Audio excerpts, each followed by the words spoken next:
ভাওনা অভিনয় নাটকৰ অভিনয়ৰ মাজত ডিফাৰেন্স এটা এইটোৱে আছে ভাওনাত আপোনাৰ অতিৰঞ্জিত কৰিবলগীয়া হয় এই তেনেকে ক্ৰমান্বয়ে ভাওনাবিলাক মানে ইমান বেছিকে আগভাব ললে ভাওনা প্ৰতিযোগিতাৰ সংখ্যাও বেছি হোৱা নাই প্ৰতিযোগিতাটো ৰাখিছো ৰব এই যে আগবঢ়াবলৈ লোৱাৰ লগে লগে কি হ'ল আমাৰ ভাওনা আছিল নামঘৰত এতিয়া ভাওনা হয় চোতালত মানুহৰ ঘৰতে হয় নমস্কাৰ চিনাকি এটা নতুন খণ্ডলৈ আপোনালোক আটাইকে স্বাগতম আজি মোৰ সৈতে উপস্থিত আছে অসমৰ ভাওনা জগতৰ এজন জনপ্ৰিয় তথা বিশিষ্ট অভিনেতা পৰিচালক সুৰজিত বৰা যাক ভাওনা জগতত তুলুমণি দা বুলি ক'লে সকলোৱে চিনি পায় যিজন অভিনেতাই নিজৰ অভিনয় দক্ষতাৰে ভাওনা প্ৰেমীৰ মনত সুকীয়া স্থান দখল কৰিবলৈ সক্ষম হৈছে আজি তেওঁলোকৰ সৈতে আমি চিনাকি হ'ম সেয়েহে আহক পলম নকৰি অনুষ্ঠানটি আৰম্ভ কৰোঁ এয়া মোৰ সৈতে উপস্থিত আছে আমাৰ সকলোৱে মৰমৰ শ্ৰদ্ধাৰ তুলুমণি দা প্ৰথমতে আপোনাক আমাৰ এই চিনাকি অনুষ্ঠানলৈ স্বাগতম জনাইছোঁ ধন্যবাদ জনাইছোঁ আপোনাক বহুত ধন্যবাদ আপুনি ইমান ব্যস্ততাৰ মাজত যথেষ্ট আপুনি ব্যস্ত মই জানো কেইবাবাৰো ফোন কৰিছোঁ আজিও হয়তো আপোনাৰ অনুষ্ঠান আছে তথাপিতো ইমানখিনি ব্যস্ততাৰ মাজতো যে সময়কণ আমাক দিছে প্ৰথমতে আপোনাক ধন্যবাদ জনাই লৈছোঁ ধন্যবাদ আপোনাকো জনাইছোঁ এই প্ৰতিকূল বতৰক নেওচি শিৱসাগৰৰ পৰা আমগুৰিলৈ আহিছে মোক লগ কৰিবলৈ বুলি মানে মই নিজকে ধন্য মানিছোঁ চিনাকি অনুষ্ঠানত আপোনাৰ ইউটিউব চেনেলটোত মোক পৰিচয় কৰাব বিচাৰিছে মই সুখী অনুভৱ কৰিছোঁ আৰু আপহাতে আপোনালোক সকলোকে মোৰ শ্ৰদ্ধা ভক্তিপূৰ্ণ সেৱা নিবেদন কৰিছোঁ আপোনালোকৰ আশীৰ্বাদ কামনা কৰিছোঁ আপোনালোকৰ মাজত আমাক জীয়াই ৰাখিব বুলি আশা কৰি আৰু এই PMB মিক্সৰ যিগৰাকী স্বত্বাধিকাৰী তেখেতৰ সহিতে PMB মিক্সৰ প্ৰত্যেকজন সদস্যলৈ আমাৰ ভক্তিভৰা প্ৰণিপাত আৰু আন্তৰিক কৃতজ্ঞতা জ্ঞাপন কৰিছোঁ আপুনি যিটো ক'লে আচলতে পৰিচয় কৰি দিয়া এনেকুৱা নহয় আপোনাক ভাওনা প্ৰেমী প্ৰায় সকলো দৰ্শকে চিনি পায় ভাওনাৰ মঞ্চত কিন্তু হয়তো পেইণ্ট বা মেকআপ নকৰাকে হয়তো চিনি নাপায় বহুতে ব্যক্তিগত বহু কথা হয়তো নাজানে গতিকে সেইখিনিহে আমি দৰ্শকৰ ওচৰলৈ আনিবলৈ প্ৰয়াস কৰিছোঁ আপোনাক আৰু নতুনকৈ পৰিচয় কৰি দিয়া কোনো কথাই নাই আপুনি ভাওনাৰ অভিনয়ে দৰ্শকৰ মনত ইতিমধ্যে বিশেষ স্থান দখল কৰিছে বুলি আমি সকলোৱে জানো গতিকে প্ৰথমতে আহোঁ আপোনাৰ চিনাকিটো আপুনি যদি আপোনাৰ ঘৰখনৰ বিষয়ে ঠাইখনৰ বিষয়ে প্ৰথমতে নিজৰ মুখেৰে যদি দিয়ে হয় মোৰ ঘৰ শিৱসাগৰ জিলাৰ আমগুৰি ধুনীয়া গাঁৱত আমগুৰি নগৰৰ পৰা 2 কিলোমিটাৰ সমীপৰ এখন গাঁও দেউতাৰ নাম তিলক বৰা মা ৰূপালী বৰা মই সুৰজিত বৰা আৰু মোৰ পৰিয়ালত সৰ্বমুঠ 4 গৰাকী এতিয়া সদস্য মুকনমানিজনী হেতু 5 জন এখন ধুনীয়া গাঁৱৰ আৱাসত আছো আৰু মোৰ ককাইদেউ এজন আছে ককাইদেউয়ে পুলিচৰ চাকৰি কৰে তেওঁ বৰ্তমান শিৱসাগৰত হয় গতিকে প্ৰথমতে মই ইতিমধ্যে কৈছোঁ যদিও সুৰজিত বৰা তেখেতৰ নাম আমি তুলুমণি দা বুলি মাতি আচলতে তুলুমণি দা বুলি ক'লেহে আপোনাক ভাওনা জগতত বহুতে চিনি পায় গতিকে আমাৰ অনুষ্ঠানটোতো মই তেখেতক তুলুমণি দা বুলিয়ে মই মাতিম ঠিক আছে গতিকে আমি প্ৰথমতে আপোনাৰ ভাওনাৰ কাৰণে যিহেতু আমি আপোনাৰ ওচৰলৈ আহিছোঁ গতিকে ভাওনাৰ জগতখনত একদম আৰম্ভণিৰ পৰা বৰ্তমানলৈকে আপোনাৰ এই সোণখেৰীয়া যাত্ৰাটোৰ বিষয়ে আপুনি আপোনাৰ মুখে যদি কয় ভাল হ'ব কেনেকৈ আপুনি আৰম্ভ কৰিছিল ভাওনা আচলতে মোৰ ঘৰখনতে এটা ভাওনা পৰিৱেশ আছিলে মোৰ দেউতা এজন সুদক্ষ ভাৱৰীয়া আছিলে ককাইদেউ এজন ভাৱৰীয়া আছিলে খুৰাই ভাওনা কৰে গাঁওখনতো আমাৰ গাঁওখনত যিটো ভাওনা পৰিৱেশ সেইটো যথেষ্ট উন্নত পৰিৱেশ মানে ধুনীয়া গাঁৱত ভাওনা হ'লে এই কাষৰ গাঁওকেইখনৰ পৰা মানে দৰ্শকৰ ভিৰটো বেছি হয় আগৰ পৰাই মই 94 চনত তেতিয়া মই চতুৰ্থ শ্ৰেণী পঢ়িছোঁ আমাৰ গাঁৱত এখন বিদ্যালয় আছে প্ৰাথমিক বিদ্যালয় সেইখনৰ সোণালী জয়ন্তী সেই তাতে প্ৰথম ভাওনা খোজ দিছোঁ সেইখন নাট আছিল নল দময়ন্তী উপাখ্যান তাত নলৰ 2জন সন্তান আছিলে তাৰে সন্তান এটা চৰিত্ৰ ৰূপায়ণ কৰিছিলোঁ চৰিত্ৰটোৰ নাম ইন্দ্ৰসেন এনেকুৱা আছিলে পাহৰি গৈছোঁ বহুত দিন হ'ল সেয়াই আৰম্ভ তাৰ পিছত বছৰেকীয়া ভাওনা কৰোঁ গাঁৱত বছৰেকীয়া ভাওনা হয় লাহে লাহে বছৰেকীয়া ভাওনাৰ লগত কাষৰ গাঁৱৰ মানুহবিলাক যে আহে যে মই যে কৈছোঁ ভাওনা চাবলৈ এই ভাওনা চাবলৈ আহোঁতে 2-1 কাষৰ গাঁৱৰ ভাওনাখনলৈ মানে কৈ থৈ যায় যে অহা বছৰ ভাওনা আমাৰ গাঁৱত আপুনি কৰিব লাগিব বা তুমি কৰিবা তই কৰিবি এনেকুৱা তাৰ সেইটো আকৌ সুযোগটো প্ৰধানিকভাৱে পোৱা যায় বায়নজনৰ পৰা বায়নজনে সুবিধাটো দিয়ে যে আমুক বচনখন আমুককে দি দে কাৰণ আগতে আজিৰ তাৰিখত যিটো ভাওনাৰ পৰিচালকৰ ভূমিকা সেইটো আজিকালি পৰিচালক বুলি ক'লে এটা বেলেগ পাৰ্ট হৈ গৈছে আগতে গায়ন বায়নে কৰিছিল মুখ্য বায়নজনে মুখ্য পৰিচালক বুলি নাথাকে আচলতে পৰিচালনা বুলি থাকে এতিয়া সেইটো নহয় সেইটো কাৰণে তেখেতৰ কথা চবে মানে সেই সূত্ৰে আপোনাৰ মই 97 চন মানৰ পৰা কিজানি 2006-07 চন মান লাগে আমাৰ এই এৰিয়াটোত মানে যিমান নামঘৰ আছে সকলো নামঘৰতে ভাওনা কৰিছো বছৰীয়া ভাওনাখন ক'বলৈ যাওঁ এটা প্ৰত্যেক বছৰে নাযাব পাৰো কিন্তু মোৰ মানে ক'ব পাৰো এই অঞ্চলটোত থকা প্ৰতিভাগ নামঘৰতে ভাওনা কৰাৰ সৌভাগ্য হৈছে সেয়া 2006 চন মানলৈকে দেই তাৰপিছতে মই অলপ দিন ঘৰত নাছিলো মানে মুম্বাই ফালে আছিলো আমাৰ গাঁৱতে এখন ভাওনা কৰিবলৈ বুলি নিমন্ত্ৰণ পাইছিলে আমাৰ ওচৰৰ পৰা 2 কিলোমিটাৰ আঁতৰত আৰন্ধৰ গাঁও বুলি এখন গাঁও আছে তেখেতলোকৰ পৰিয়ালটো থাকে আমেৰিকাৰ পৰা আহি পেলাই ইয়াত ভাওনাখন দিছে সেই ভাওনাখন কৰিব লাগে আমাৰ গাঁৱৰ মানুহখিনিয়ে গৈ কৰিব লাগে আমাৰ গাঁৱৰ মানুহখিনিয়ে কৰিবলৈ বুলি যুজা কৰিছে এই আমগুৰিত এটা খুব নামজ্বলা অনুষ্ঠান পুবেৰুণ শিল্পী সমাজৰ সদস্যসকলৰ লগত আমাৰ গাঁৱৰ এজন সুদক্ষ ভাৰী আছিল তেখেত জড়িত যিজন মোৰ গুৰুতুল্য মোৰ শ্ৰদ্ধাৰ সমীপ হাজৰিকা তেখেতে সেই পুবেৰুণ শিল্পী সমাজৰ সদস্যসকলক লৈ সেই আমেৰিকাৰ ভাওনাখন কৰিব আমেৰিকাৰ ভাওনা বুলি কেলে কৈছো গম পাইছে চাগে পৰিয়ালটো আমেৰিকাত থাকে আমেৰিকাৰ ভাওনা নাবা মই মানে মোৰ লগৰ ল'ৰা এটা ঘৰত ৰাতি নখাই আহিছো ৰাতি 9টা মান বেছি 9টা বজাত উভতি আহিছো উভতি আহোঁতে নামঘৰৰ ভিতৰত দেখিছো 3জন আমাৰ গাঁৱৰে যুৱক মোৰ ককাইদেউ গোটেইকেইজন তেওঁলোকে আলোচনা এটা কৰিছে তেওঁলোকে এটা সমস্যাত আছে সমস্যাটো এনেকুৱা ধৰণৰ পুৰুষিলে ভাওনা আজি তাৰিখত তেওঁলোকৰ কাৰণে এটা চৰিত্ৰ মানে নিৰ্বাচন কৰিব পৰা নাই চৰিত্ৰটো এজন বিশেষ মানুহক দি থৈছিলে চৰিত্ৰটো গাব নোৱাৰে তাৰপৰা মই আহি পেলাইতো দেখিলো নামঘৰত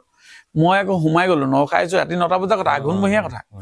সোমাই গৈ পেলাই সেই প্ৰথম সাক্ষাৎ হলো তেওঁলোকৰ কি হলো দিলে বোলে তই কেদিনা চহু দিছে মই বোলো মই আছো কিন্তু এটা উদ্ধাৰ কৰি দেচোন বোলো কি উদ্ধাৰ কৰিলে বোলে বচনটো গাই দে লাকিলি মোৰ হাতত সেইটো সময়ত এটা মোবাইল আছে সেই মোবাইলটো 2000 মানে ৰেকৰ্ডিং হয় খুব ধুনীয়া ৰেকৰ্ডিং হয় তাৰমানে মোবাইলটোত ভইচ ৰেকৰ্ডিং সেই ৰেকৰ্ডিং কৰি একেটা ৰাতিৰ ভিতৰত বচনখন কমপ্লিট কৰি বহুত ডাঙৰ বচন কি বচন গৈছিলে সেইখন এখন সেনাপতিৰ বচন আছিলে চন্দ্ৰমালা উপাখ্যানখনত বিক্ৰম সিংহ বুলি এটা সেনাপতি আছে যেটো খুব মানে ক্ৰিটিকেল চৰিত্ৰটো সেই সেনাপতি হৈ থাকে ঢেৰ কিবা কিবি কাম মানে কূটনীতি কাম কৰি থাকে সেই ক্ৰিটিকেল কেৰেক্টাৰটো কৰিবলৈ অলপ মোৰ কাৰণে অসুবিধা হৈছিলে তথাপিতো কিন্তু খুব যত্নৰে কৰিলো আৰু মানে তেজত আছে চাগে চৰিত্ৰটো যথেষ্ট ভাল হ'ল সেইদিনা যে পুবেৰুণৰ মানুহখিনি আছিলে পুবেৰুণৰ মানুহখিনিয়ে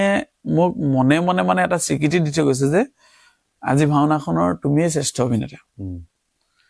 সেয়া অনুপ্ৰেৰণা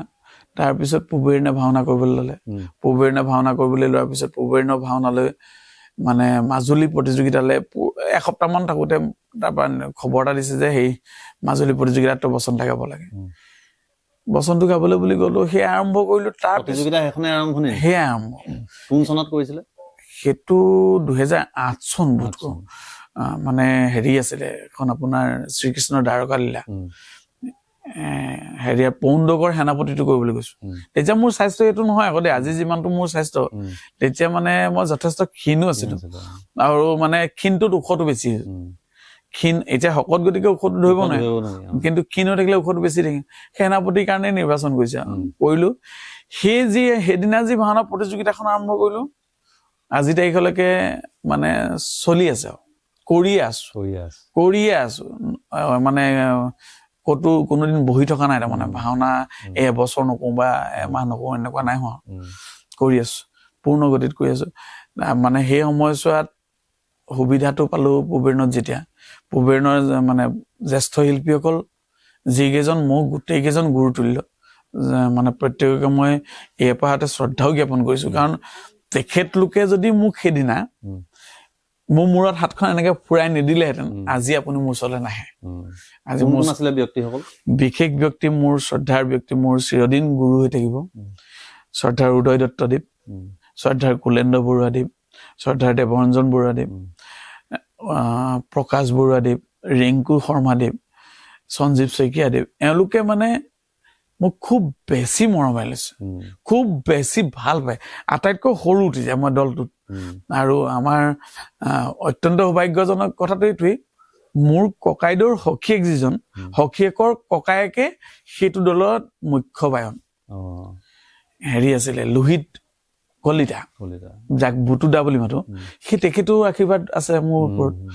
সেই অনুপাতে সেইখিনিত প্ৰথমখিনিত শিকিবলৈ পালো। কিন্তু ডাঙৰ কথা, সেই সময়ছোৱাত 2006-07 চনৰ পৰা 2012 চনলৈকে মই কিন্তু কেন্দ্ৰীয় চৰিত্ৰ কৰিবলৈ পোৱা নাই, সদায় চাইড কেৰেক্টাৰ, সৰু সৰু কেৰেক্টাৰ কৰিবলৈ পাওঁ। 14 চনলৈকে 12 চনলৈকে প্ৰতিযোগিতা ভাওনাত নে প্ৰতিযোগিতা ভাওনা না, বাকী ভাওনা বিলাকত পাওঁ, বাকী ভাওনা বিলাকত পাওঁ। এতিয়া গাঁৱত হলে ভাল চৰিত্ৰতে পাওঁ, কিন্তু তাত একচুৱেলি তাত পাবলৈ মোৰ স্বাস্থ্যও নকয়,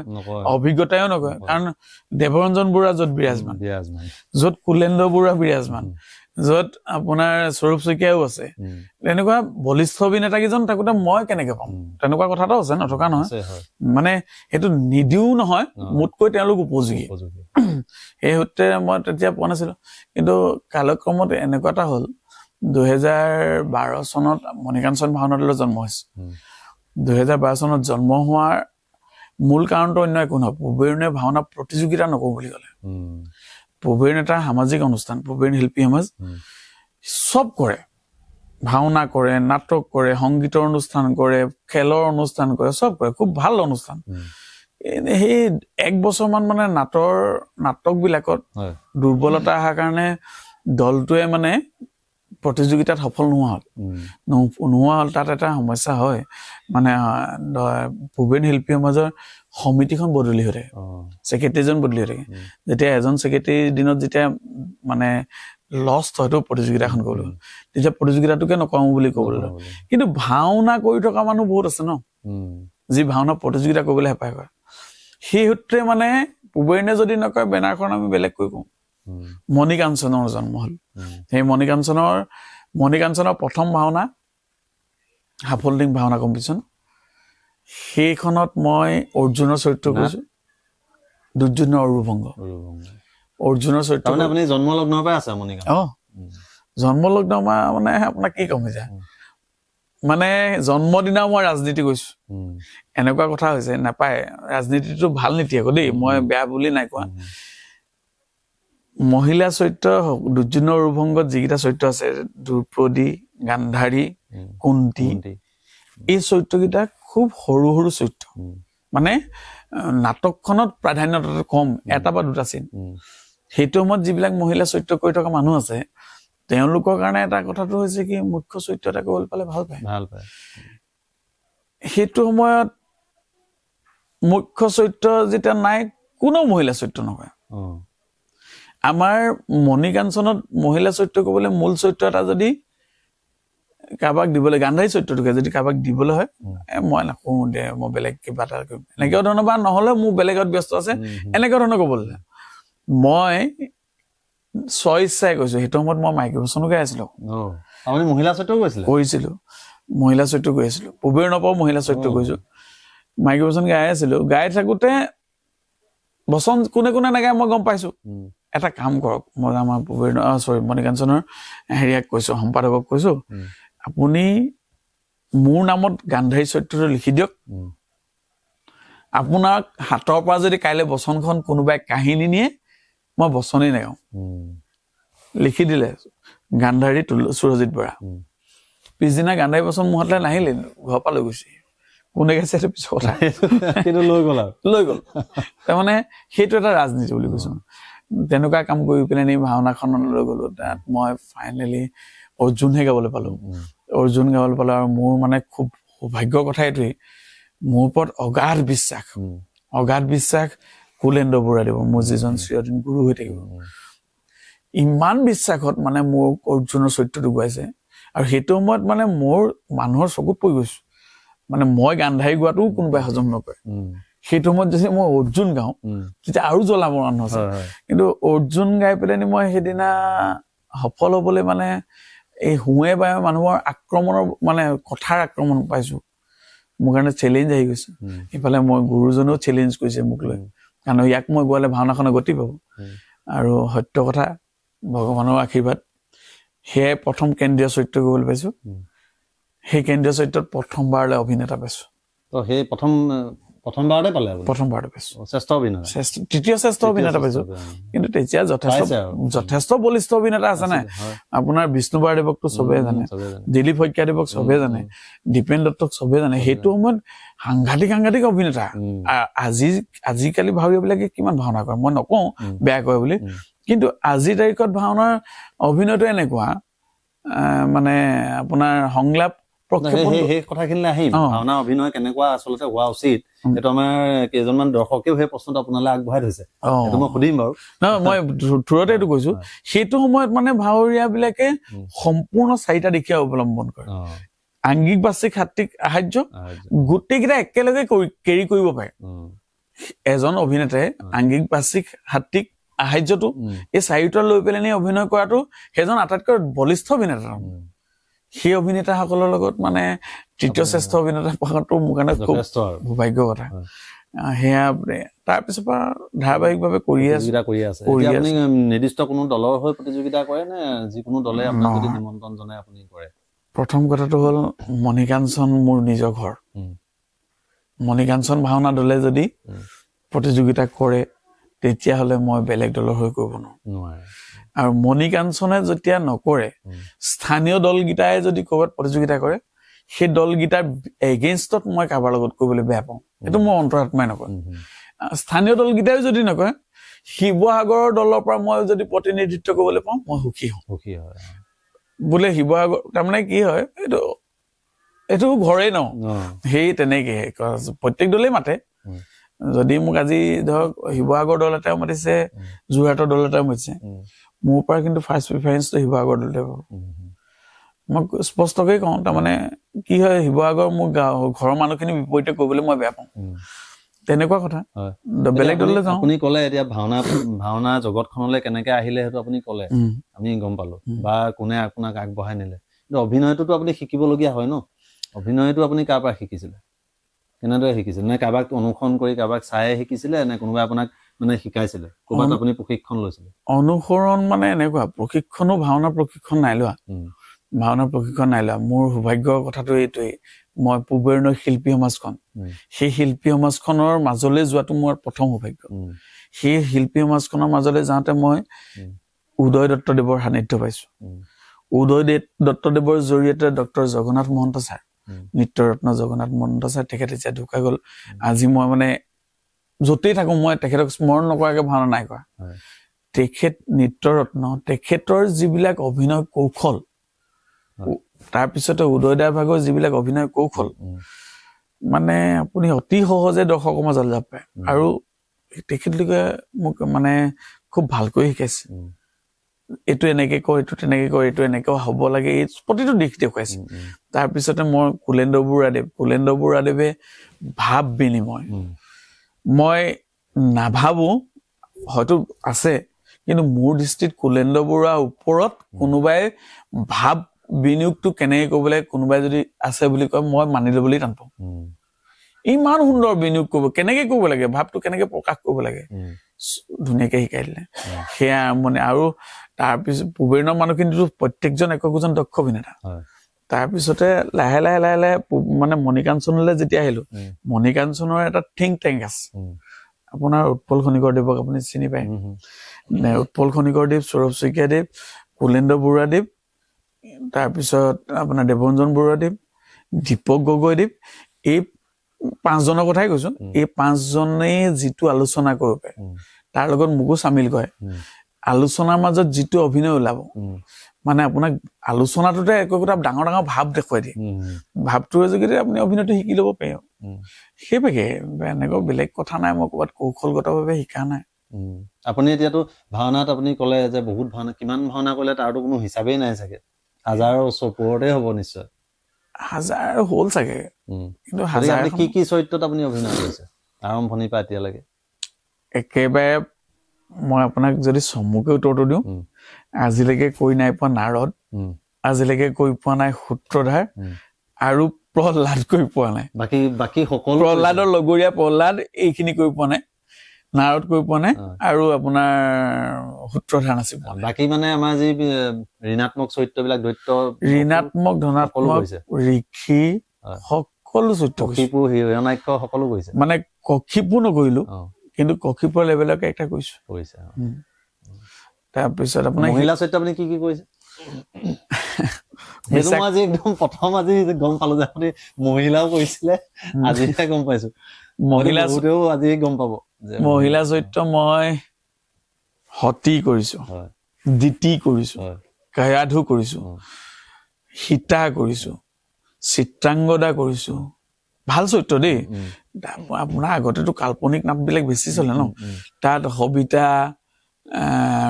কিবা কমলা এনেকুৱা ধৰণৰ নাম বিলাকে আহে সেই এনেকুৱা চৰিত্ৰবিলাকো ধেৰ মহিলা চৰিত্ৰ সংলাপ এটা কিন্তু আজি শুনিম আপোনাৰ পৰা আমি চোৱাৰ যিহেতু সৌভাগ্য নাই মানে আপুনি সংলাপ এটা কিন্তু আপুনি শুনাব লাগিব এতিয়া মহিলা চৰিত্ৰ সংলাপটো গোৱাটো মানে খুব জটিল মই এইটো কাৰণে জটিল বুলি কৈছো মই সেইটো মহিলা চৰিত্ৰখিনি কৈছিলো তেতিয়া যেতিয়া কৈছিলো মানে তেতিয়া মোৰ স্বাস্থ্যও কয় মই মহিলা চৰিত্ৰ এটা ৰূপায়ণ কৰিব পৰাকে স্বাস্থ্য আছিলে স্বাস্থ্য যেতিয়াবা নোপোৱা হ'ল মানে শকত হৈ গলো দেখিবলৈ বেয়া হলো মহিলাৰ কাৰণে উপযোগী নোহোৱা হলো সেই তেতিয়াবা মহিলা চৰিত্ৰবিলাক বাদ দি দিলো নাই আপুনি এতিয়া এটা কথা মোক কওক কিন্তু মহিলা চৰিত্ৰ কৰা সহজ নে পুৰুষ চৰিত্ৰ এটা কৰাতকে সহজ নে জটিল মই আচলতে এনেকে নাভাবো এজন পুৰুষ হৈ মহিলা চৰিত্ৰ এটা কৰিবলৈ যাওঁতে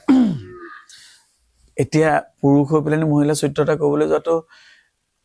বৰ সহজ নহয় তাৰমানে একদম প্ৰকৃতিগতভাৱে পুৰুষৰ ভোকেল কৰ্ডডাল অলপ বেলেগ আমাৰ পুৰুষৰ মাত আৰু মহিলাৰ মাত দুটা বেলেগ ধৰণৰ টিউনিংটো বেলেগ হৈ যায় সেই টিউনিংটো আপুনি চেঞ্জ কৰিব লাগিব ন তেতিয়া সহজ হ'ব কিছুমান আজিকালি এনেকুৱা কিছুমান ল'ৰা আছে যিবিলাকে একদম টিউন এটা পায়ে জন্মগতভাৱে পায় তেওঁলোকে মহিলা চৰিত্ৰ কৰিবলৈ সুবিধা হৈ থাকে কিন্তু পুৰুষ মানে প্ৰকৃতিগতভাৱে পুৰুষৰ ভইচ এটা পোৱাৰ পিছত মহিলা চৰিত্ৰ কৰিবলৈ গ'লেতো কষ্ট হ'বই আৰু আপোনাৰ এপিয়েন্স বিলাকো কিছুমানৰ বৰ মানে মহিলাৰ উপযোগী নহয় কিন্তু যথেষ্ট কষ্টৰ মাজত কয় সেইটো কাৰণে মহিলা চৰিত্ৰটো লৈ লয় মানুহে এতিয়া আপোনালোকৰ মানে এইটো চেনেলৰ এজন মানে খুব সক্ৰিয় সদস্য চন্দ্ৰমণি এনেকুৱা এটা লেভেলৰ অভিনেতা চন্দ্ৰমণিৰ কথা কৈছো এইটো কাৰণে কৈছো মই আপোনালোকৰ চেনেলত আছে বুলি নাই কোৱা সি তাক মই আক্ৰমণাত্মক ভাৱেও যদি কওঁ না সি মোক বেয়া নাপাব বুলি মই বিশ্বাস কৰো চন্দ্ৰমণি এনেকুৱা কথা চন্দ্ৰমণি এপিয়েন্সটো এজ এ মহিলা হিচাপে মানুহে একচেপ্ট কৰিব নোৱাৰিব চন্দ্ৰমণি ভইচটো এজ এ মহিলা হিচাপে নোৱাৰে একচেপ্ট কিন্তু তাৰ যিটো কোৱালিটি সেই কোৱালিটিটোৱে যেনে তেনে কৰি ঢাকি পেলাই কষ্ট কৰে কষ্ট কৰি পেলাই সি চৰিত্ৰটো উপস্থাপন কৰিবলৈ সিমানখিনি কষ্ট কৰি কৰে এটা চৰিত্ৰ মানুহৰ মাজলৈ নিবলৈ ইমান মই চন্দ্ৰমণিক বেয়া বুলি কোৱা নাই কিন্তু প্ৰকৃতিগতভাৱে সি লৰা হৈ পেলাই সি যেতিয়া লৰা এটা আৰু ছোৱালীজনীৰ মাজত ডিফাৰেঞ্চ থাকিব আমি ভাওনা জগতত বিভিন্ন নাৰী চৰিত্ৰ দেখিছো বহুত ধুনীয়া ধুনীয়া ল'ৰা আছে ধুনীয়া ল'ৰাতকৈ কিন্তু সি ভাল কৰে অভিনয় ভাল কৰে সেইটো তাৰ কোৱালিটি সেই কষ্ট তাৰ আচলতে একাগ্ৰতা নিষ্ঠা এইখিনি আছে গতিকে সি ইমানটো পাইছে গতিকে পুৰুষ হিচাপে মহিলা চৰিত্ৰ এটা ৰূপায়ণ কৰাটো ইমানো সহজ নহয় কিন্তু মহিলা হৈ পেলাই পুৰুষৰ চৰিত্ৰ ৰূপায়ণ কৰাটো কিমান সহজ বা কিমান কঠিন আজিকালি যিহেতু মহিলা ভাওনা চলি আছে মই আপোনাক কি কম যে এইবিলাক বিতৰ্কলৈ যায় বুলি ভয়ো লাগে কিন্তু অপ্ৰিয় হলেও সত্য মহিলাই পুৰুষৰ চৰিত্ৰ এটা কৰিলে এনেই খন্তেক সময়ৰ কাৰণে কিবা এটা কৈছে আৰু পাইছে দেই এনেকৈ ক'বলৈ হ'ব কিন্তু বৰ মানে পাৰফেক্ট হয় বুলি মই নাভাবো তাৰমানে কেতিয়াও সম্ভৱ নহয় তাৰমানে আজিৰ তাৰিখত পুৰুষৰ চৰিত্ৰ কৰি পেলাই ভাওনাত তিষ্টি থাকিবলৈ টান হৈছে মহিলাই পুৰুষৰ চৰিত্ৰ কৰি পেলাই তিষ্টিবলৈ আহিছে সম্ভৱ নহব তাৰমানে কৰাত আপত্তি নাই মানে এনেকুৱা নহয় আৰু যে বৰ ভাল হ'ব পাৰে বুলি মই নাভাবো গতিকে আপুনি ইমানবোৰ চৰিত্ৰ কৰিলে এই গোটেই চৰিত্ৰখিনিৰ ভিতৰত আপোনাৰ প্ৰিয় চৰিত্ৰ কোনটো আপুনি কোনটো চৰিত্ৰ কৰি বেছি ভাল পায় নতুন চৰিত্ৰ যিটোকে পাওঁ মোৰ সেইটোৱে প্ৰিয় হৈ পৰে সঁচাকে নতুন চৰিত্ৰ যিটোকে পাওঁ মানে আপুনি বহুত কৰিলো মানে ভাওনা বিলাকত এনেকুৱা আপোনাৰ নতুন নাট এখন যেতিয়া আহে আমাৰ একদম আৰম্ভণি পৰ্যায়টোত কৈছো নতুন নাট এখন আহিলে আমাৰ কি হয় নাটখনত ভাল চৰিত্ৰ কোনটো আছে এনেকে চাই পেলোৱা সেইটো চৰিত্ৰৰ প্ৰতি প্ৰথম আকৰ্ষিত হয় পৰ্যায়ক্ৰমে সঘনাই ভাওনা যেতিয়া কৰিছিলো তেতিয়া এইখন নাটৰ অমুকটো চৰিত্ৰ কৰিবলৈ বেছি দুৰ্বলতা থাকে যেনে ধৰক ৰাম পৰাজয় লক্ষ্মণ চৰিত্ৰটো ক'বলৈ আপুনি গাঁওখনত যদি ভাওনাখন পাতে লক্ষ্মণৰ কাৰণে টনাজৰ লগা বহুত জেগাত দেখিছো ৰামতকে লক্ষ্মণৰ প্ৰতি বেছি দুৰ্বলতা মই লক্ষ্মণো কৰিলো কিন্তু এটা সময় আহি গ'ল মই মানে ভিতৰি বুজি পোৱা কথাটো মানে মই বিচৰা কথাটো মই কিন্তু লক্ষ্মণতকৈ ৰামক বহুত বেছি ভাল পাওঁ এইটো কাৰণে ভাল পাওঁ মই অভিনয় কৰি ভাল পাওঁ যে ৰামত যিমান ভেৰিয়েশ্যন আছে লক্ষ্মণ চৰিত্ৰটো নাই লক্ষ্মণ ট্ৰেজেডিতে বহুত গুচি যায় পেৰেলেল ৰামটো পেৰেলেল নহয় সেইটো কাৰণে ৰামৰ প্ৰতি দুৰ্বলতা মই আপোনাক এটা কাহিনী কম দেই এই চৰিত্ৰ নোলাইছে গতিকে কৈছো কাৰ লগত কৈছো এইটোও কৈছো আপোনাৰ অৰুণোদয় সাংস্কৃতিক গোষ্ঠী ফুলপানী চিগা তাহাঁতৰ লগত মই ভাওনা কৰিবলৈ গৈছো তাহাঁতৰ লগত ভাওনা মানে কি আৰু নিজৰ ভাইটিকেইটাই কৰা নিচিনাকে তাহাঁতিকেইটাই মোক ককাইদেউ বুলি ভাবে মই তাহাঁতক ভাইটি বুলি একদম আত্মীয়তাৰে ভাওনা কৰিবলৈ গৈছো ভাওনা কৰিবলৈ যোৱা আগৰ কাহিনীটো মই তেতিয়া গুৱাহাটীত আছো 2 বছৰ আছো গুৱাহাটীত তেতিয়া মাজে মাজে ভাওনা কৰি থাকো সিহঁতি ৰাম পৰাজয় কৰিব মোলে প্ৰাণজিতে ফোন কৰিছিল তুলুমিন দা আপুনি লক্ষ্মণটো কৰিব লাগে মই ৰামটো কৰিম মই তাৰ আগতে কিন্তু হেৰি কৰি আছো ৰাম পৰাজয় কেইবাবাৰ কৈছো বেলেগৰ লগত আমাৰ গাঁৱতো কৈছো সেই তেতিয়াৰ পৰা মানে মোৰ সেই ৰাম পৰাজয় লক্ষ্মণটোৰ প্ৰতি দুৰ্বলতা নাই যিহে লক্ষ্মণ গাবলৈ দিয়ে গাইছো মোৰ তেতিয়াৰ পৰা ৰামৰ প্ৰতি দুৰ্বলতা আছে প্ৰাণজিতে ক'লে আপুনি হেৰি কওক এই লক্ষ্মণ কওক মই ৰাম কৰিম তাৰপৰা মোক ক'ব ক'লে আৰু মোৰ মানে হেঁপাহটো আছে নহয় ৰাম কৰিবলৈ প্ৰাণজিতক ক'লো প্ৰাণজিত তই ৰামটো কৰিবি মই যদি লক্ষ্মণটো কওঁ প্ৰত্যেকবাৰে মই বেষ্ট এক্টৰ পাম তই একো নাপাওঁ তইতো সদায় লচ খাই থাকিবি এইটো মানে তাক মই ইম'চনেল ব্লেকমেইল কৰি আছো এই পিছদিনা ফোন কৰি কৈছে তুলুমিন দা আপুনি ৰামটো কৰিব মই তাৰ লগত কৰিব পাৰো গতিকে কৰিলো আচলতে মই জপিয়াই দিছো সেই ৰাম কৰিলো ৰাম কৰি পেলাই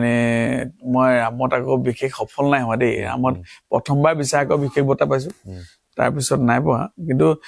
মানে ভাওনাখন মোৰ দাঙি ধৰাত আৰু ভাওনা চৰিত্ৰ এটা ৰূপায়ণ কৰাত মোৰ বেছি গুৰুত্ব মই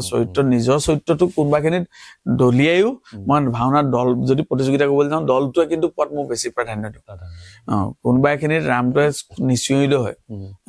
কিন্তু মই কোনোবা এদিনা ৰাম কৰোঁতে মই চিঞৰি পাইছো এইটো কাৰণে চিঞৰি পাইছো ভাওনাখনৰ স্কেলটো মেইনটেইন কৰিবলগীয়া হয় মোক এক্টৰ দুটা স্কেল নমাই থৈছে মই যদি নিচিঞৰো তাহাঁতি নিচিঞৰে স্কেল বেলেঞ্চ কৰিবলৈ যাওঁতে সেই তেনেকুৱা হয় তাৰ ভিতৰতে সেইটোৱে আৰু মই আটাইতকৈ প্ৰিয় চৰিত্ৰ বুলি ক'লে প্ৰত্যেকটো নতুন চৰিত্ৰই কিন্তু প্ৰথম কথাটো মই ৰাম কৰি বিৰাট ভাল পাইছিলো বিৰাট ভাল পাওঁ তাৰমানে ভেৰিয়েশ্যন আছে আৰু তেনেকে শেহতীয়াকে আপুনি আমাৰ চন্দ্ৰমণিৰ যিখন নাট্য ৰূপ শ্ৰীৰামচন্দ্ৰ বৈকুণ্ঠ যাত্ৰা তাতো আপুনি ৰামৰ চৰিত্ৰটো শেহতীয়াকে ৰূপায়ণ কৰিছে তাৰ অভিজ্ঞতাটো কওকচোন তাৰ ৰাম পৰাজয় সীতাৰ পাতাল গমনৰ ৰাম আৰু শ্ৰীৰামচন্দ্ৰ বৈকুণ্ঠ গমনৰ ৰাম এই দুইটাৰ মাজত কিবা পাৰ্থক্য আছে নে চৰিত্ৰ ৰূপায়ণৰ ক্ষেত্ৰত আছে পাৰ্থক্য অলপ আছে এনেকুৱা ধৰণৰ নাট্য ৰূপকাৰে মানে এই ৰামৰ বৈকুণ্ঠ যাত্ৰাখনত জেগাই জেগাই ৰামক এনেকুৱা মানে পলাই ফুৰা চিকুৱেঞ্চ কেইটামান বনাই থৈছে কোনোবা এখিনিত মানে উত্তৰ দিব নোৱাৰি পলাই যাম এনেকুৱা ৰাখি থৈছে মই নিজস্ব চিন্তাই মই তাক অকমান বেলেগ কৰিবলৈ চিন্তা কৰি আছো কিন্তু অনুমতি নহলে কিছুমান কাম কৰিব নোৱাৰি ন এতিয়ালৈকে কোৱাও নাই যিহেতু নাটকখন ইতিমধ্যে প্ৰতিষ্ঠিত নাটক মই ৰাম যেনেকে বুজি পাওঁ ৰামচন্দ্ৰক সেই নাট্য ৰূপকাৰে তেনেকে মানে অকমান পলায়ন ভাৱ এটা ৰাখি থৈছে আৰু ডাইৰেক্টৰেও মোক তেনেকৈ কৰিবলৈ কৈছে মই কৰি বেয়া পোৱা নাই কৰি ভালে পাইছো ডিফাৰেঞ্চ কিন্তু আছে ডিফাৰেঞ্চ এইটোৱে আছে মানে এই ৰামজনত মানে আপোনাৰ ইমোচনটো বহুত বেছি এই হেৰিখনত ৰাম পৰাজয়খনত আৰু এইখনৰ ৰাম বৈকুণ্ঠ যাত্ৰাত ইমোচন কম খংটো অলপ বেছি আছে তাত ক্ৰিটিকেল কিন্তু ক্ৰিটিকেল ইমোশন কম কিন্তু ক্ৰিটিকেল ৰাম পৰাজয়খন ইমোশন বেছি কিন্তু ক্ৰিটিকেল নহয় মণিকাঞ্চন নাট্যগোষ্ঠী হৈ আপুনি ভাওনা বৰ্তমানলৈকে কৰি আছে বুজিছো তেওঁলোকৰ এখন নাট কিন্তু যথেষ্ট জনপ্ৰিয় হৈছিল যিটো আপুনি নাম নকলেও হয়তো অনুভৱ গম পাইছে কুমৰ হৰণ গতিকে কুমৰ হৰণখনৰ বিষয়ে অকণমান কওকচোন তাৰ অভিজ্ঞতাটো কেনেকে নাটখন ওলাই আহিছিলে কুমৰ হৰণ নাটকখন মানে একেবাৰে প্ৰথমতে কুমৰ হৰণ হৰিহৰ যুদ্ধ আছিলে হেৰিয়াৰ আমাৰ পুবুৰণে কৈছিলে নাটকখন সাংঘাতিকভাৱে বিফল মানে বিফল হোৱাৰ কাৰণ কেইবাটাও আচলতে চিন্তা চৰ্চা কমাই থৈছে আৰু মই আপোনাক কৈছো পুবুৰণি শিল্পী সমাজ এটা বৃহৎ অনুষ্ঠান কেৱল ভাওনা নকৰে তেওঁলোকৰ মানে কোনোবা এখিনিত সেই নাটকখনক লৈ পেলাই চিন্তা কৰাত অলপ মানে চিন্তাটো খোৰাকটো নোযোগালে মানে যিকেইজনে কৰিলে ভাল হৈ যাব বা কৰিব পাৰিলেও স্বাধীনভাৱে কৰিব নোৱাৰাৰ কাৰণে হয়তো নাটকখন ওলাই নাহিলে নাটকখন থাকি গ'ল সেই নাটকখনত কিন্তু চিন্তা কৰিবলৈ তেতিয়াৰ পৰা চিন্তা কৰা ভাবি আছে তাৰমানে এইখন নাটক পোৱা হলে এনেকে কোনে নাট্যৰ প্ৰকাৰ কোন আছিলে একজেক্টলি নাট্যৰ প্ৰকাৰজন কোন আছিলে বুলি ক'লে মই সঠিককে ক'ব নোৱাৰো কিন্তু সেইটো সময়ত গোটেই নাটকখন মানে উদয় দত্তদেৱে কোনোবা বিশেষ কিতাপ এখনৰ পৰা মানে তেওঁ নিজস্ব চিন্তা চৰ্চাই মানে নাট্যৰূপ দিয়া যত্ন কৰিছিলে মানে ভাবি ভাবি লিখি থাকে তেওঁ উদয় দত্ত বেলেগ এজন মানুহ আপোনাক কৈছো ন মই অসমৰ ইটো মূৰৰ পৰা সিটো মূৰলৈ যাওক একদম গণ্যমান্য ব্যক্তি দেই যেনে আপুনি ধৰক সংগীত জগতৰ আধুনিক গীতৰ জগতখনলৈ যদি যায় জুবিন গাৰ্গক সোধক হুই উদয় দত্ত আপুনি একেবাৰে ক্লাছিকেল লেভেলতো যদি যায় তাতো যদি কোনোবা এজনক সোধকে উদয় দত্ত কোন হয় টংকেশ্বৰ হাজৰিকা বৰ্মন ছাৰ ওচৰলৈ যাওক উদয় দত্ত কোন হয় তেখেতলোকে কব কিন্তু সাধাৰণ মানুহে উদয় দত্তক ইমানকে নাজানে সেই তেখেতৰ চিন্তা চৰ্চাও বহুত ওপৰত তেখেতে মানে এনেকে নাটকখন লিখিছিলে বুলি গম পাওঁ নাটকখন থাকি গ'ল থাকি যোৱাৰ পিছত আমাৰ কুলেন্দ্ৰ বৰুৱাদেৱ যে মই কৈছো মণিকাঞ্চন ভাওনা দলৰ মুখ্য পৰিচালক তেখেতে নাটকখন আকৌ হাতত ললে নাটকখন হাতত লৈ পেলাই ষ্ট্ৰাকচাৰটো কেনেকে বনালে ভাল হ'ব এদিন মোকো মাতি লৈ পেলাই নাটকখন নতুনকে গাঁঠো এইটো চিন কেনেকে কৰিম এইটো এনেকে মানে ষ্ট্ৰাকচাৰ বনাবলৈ অলপ চিন্তা কৰে ষ্ট্ৰাকচাৰ বনাবলৈ মাতিনোতে মোৰ লগত আলোচনা কৰিলে সেইবাৰ এটা ষ্ট্ৰাকচাৰ বনিলে বনাৰ পিছত আমাৰ আকৌ সম্পাদকে আকৌ অভাৰঅল চাই যেনিবা সৌৰভ শইকীয়াদেৱৰ কথা কৈছো তেখেতে নাটকখনৰ ষ্ট্ৰাকচাৰটো চাই পেলাই ভালেই পাইছে ষ্ট্ৰাকচাৰ এটা 19-20 কৰিও দিলে অলপ আমাৰ চিন্তাতকৈ তেওঁৰ চিন্তাটো প্লাছ হৈ গৈছে তাৰপিছত সেইখন নাটক একেবাৰে ওলাইছে প্ৰথম ক'ত কৰিছিলে তিনচুকীয়া প্ৰতিযোগিতাত তাতে পাইছে প্ৰথম কৰি শ্ৰেষ্ঠ দল আমি মাত্ৰ এবাৰ থাৰ্ড পজিশ্যন পাইছো সেইবাৰ থাৰ্ড পজিশ্যন পাইছো দুলীয়াজানত এইবাৰ 1,22,000 টকা আছিলে যে 1,22,000 নে 1,12,000 এনেকুৱা কিবা এটা আছিলে তাত আমি থাৰ্ড পজিশ্যন পাইছো তাত আমি সৰুৰা ভুল দুটামান কৈছো সেইটো কাৰণে আমি থাৰ্ড পজিশ্যন পাইছো তাৰপিছত বাৰু ৰখাই নাই কিন্তু এটা আমাৰ খলকনি সৃষ্টি কৰি দিলে কিন্তু দেই সাংঘাতিক মানে প্ৰথম কথা নাটকখনৰ গাঁথনি খুব ধুনীয়া আৰু বহুত বেছি দীঘলো নহয় সময়ো কম লাগে তাত নাটকখনত আপোনাৰ ডাইৰেক্টিকেল ট্ৰিটমেণ্ট যিবিলাক আছে আপুনি কাইলৈ আপোনাক নাটকখন দিলে আপুনি সেইখন যদি গাঁৱত কৰাই দিয়ে একো চোখ নাপায় তাত ট্ৰিটমেণ্ট কৰিবই লাগিব ট্ৰিটমেণ্ট নকৰিলে আপুনি একো ভাল নাপায় নাটকখন আৰু যি মেচিয়ৰ এক্টৰ সিহঁতি কৰিলেহে মানে ভাল হ'ব এনেই ভাল নহ'ব কিন্তু নাটকখন তাৰমানে দেখিছো নহয় এতিয়া কুমহৰণ কৰি আছে তো আপুনি মই ইউটিউবত পাই থাকো নাই মানে কৰে আৰু কপি পেষ্ট কৰে কোনোবাই এনেকুৱা হয় কিন্তু কিমান কি কয় ক'ব নোৱাৰো কেনেকে ক'বলৈ বিচাৰে নাজানো কিন্তু এইখন মানে খুব সাংঘাতিক ট্ৰিটমেণ্টত আৰু 1 নম্বৰ কথাটো হ'ল কুলেন্দ্ৰ বৰুৱাৰ ডাইৰেকশ্যন সংলাপৰ সংযোজন উৎপল খনিকৰো আছে নয়নমণি খনিকৰ দুহাৰ মানে সংগীত পৰিচালনা কোনটো ৰাগত কোনটো গীত বান্ধিলে কোনটো চৰিত্ৰৰ কাৰণে কোনটো গীত উপযোগী নয়নমণি খনিকে ইমান সুন্দৰকে বান্ধিছে তাত মানে ৰুধিবলৈ জেগা নাই তাৰমানে নয়নমণি খনিকৰ ইতিমধ্যে আমি ইয়াৰ আগৰ সাক্ষাৎকাৰ সেই নয়নমণি খনিকৰ মই সেইটো সাক্ষাৎকাৰ চাইছো এই যে ৰামপৰাজয়খনৰ গীত আজিও যিকেইটা গীত চলি আছে গোটেই গীতখিনি নয়নমণি বন্ধা কৈছে সেই গীত আজিও চলি আছে আপুনি চাব, আপুনি গোটেই অসমত চাব লৱকুশকেইটা প্ৰৱেশ কৰোঁতে তাকে দিনা দেই দাওঁতে তাকে দিনাও মাৰে না এনেকে ডুব দেখিছেনে? সেই ডুবটো ডাইৰেকশ্যনটো কিন্তু ৰামপৰাজয় আমি কৰা প্ৰথম। সেইটোতো ভাইৰেল হৈ গৈছিলে এটা সময়ত, প্ৰথম যেতিয়া ওলাইছিলে একদম নয়নমণিৰ কণ্ঠত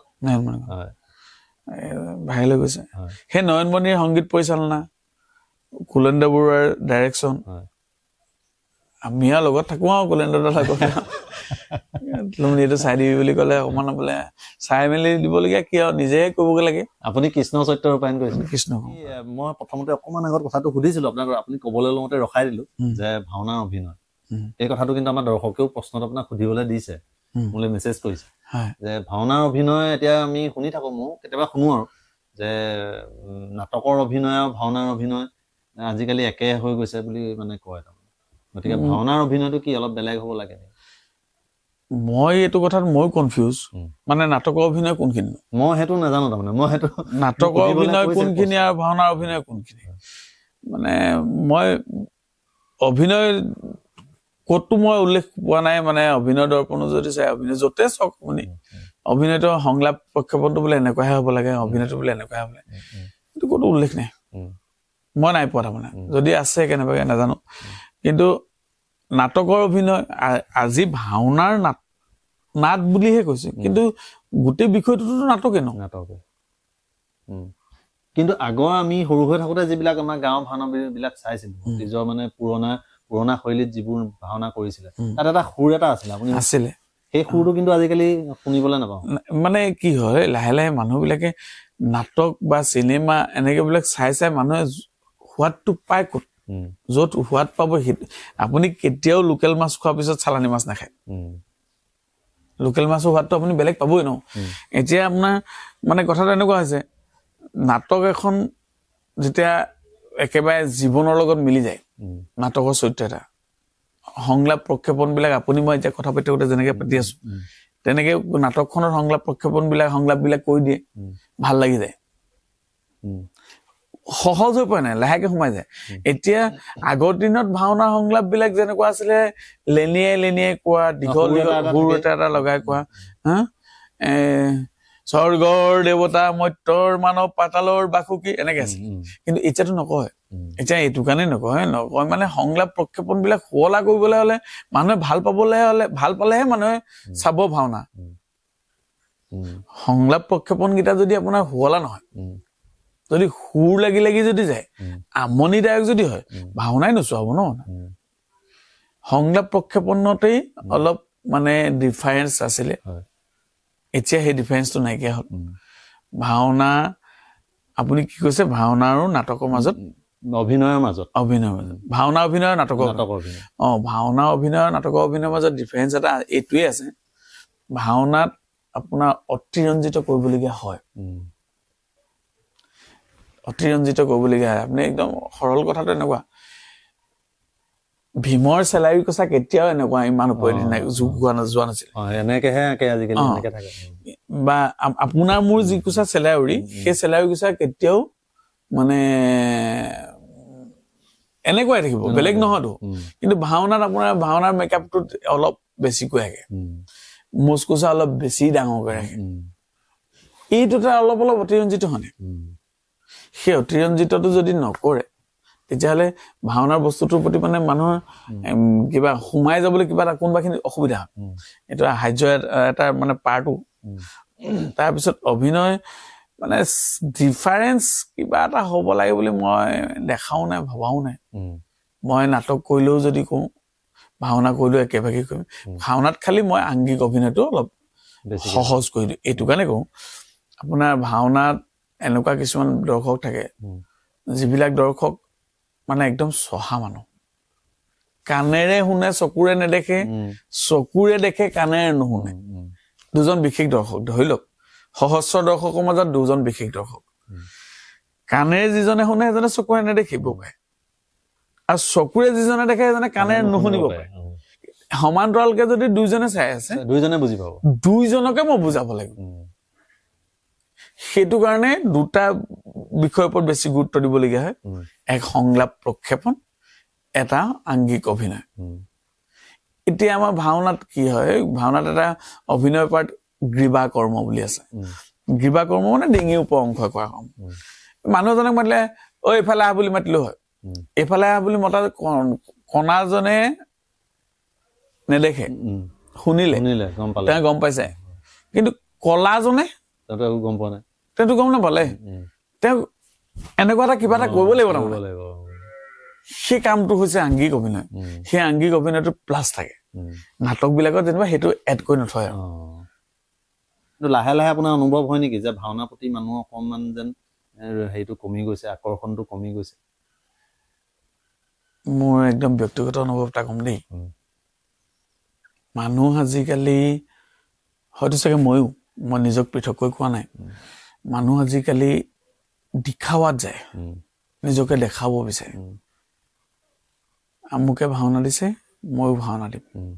মই চাকৰি এই আমুকে চাকৰি পাবৰ কাৰণে ভাওনা এখন আগবঢ়ালে তাৰ চাকৰিটো হৈ গ'ল আগতে এনেকুৱা ধাৰণা আছিলে সেইটো কাৰণে চাকৰিটো পাইছিলে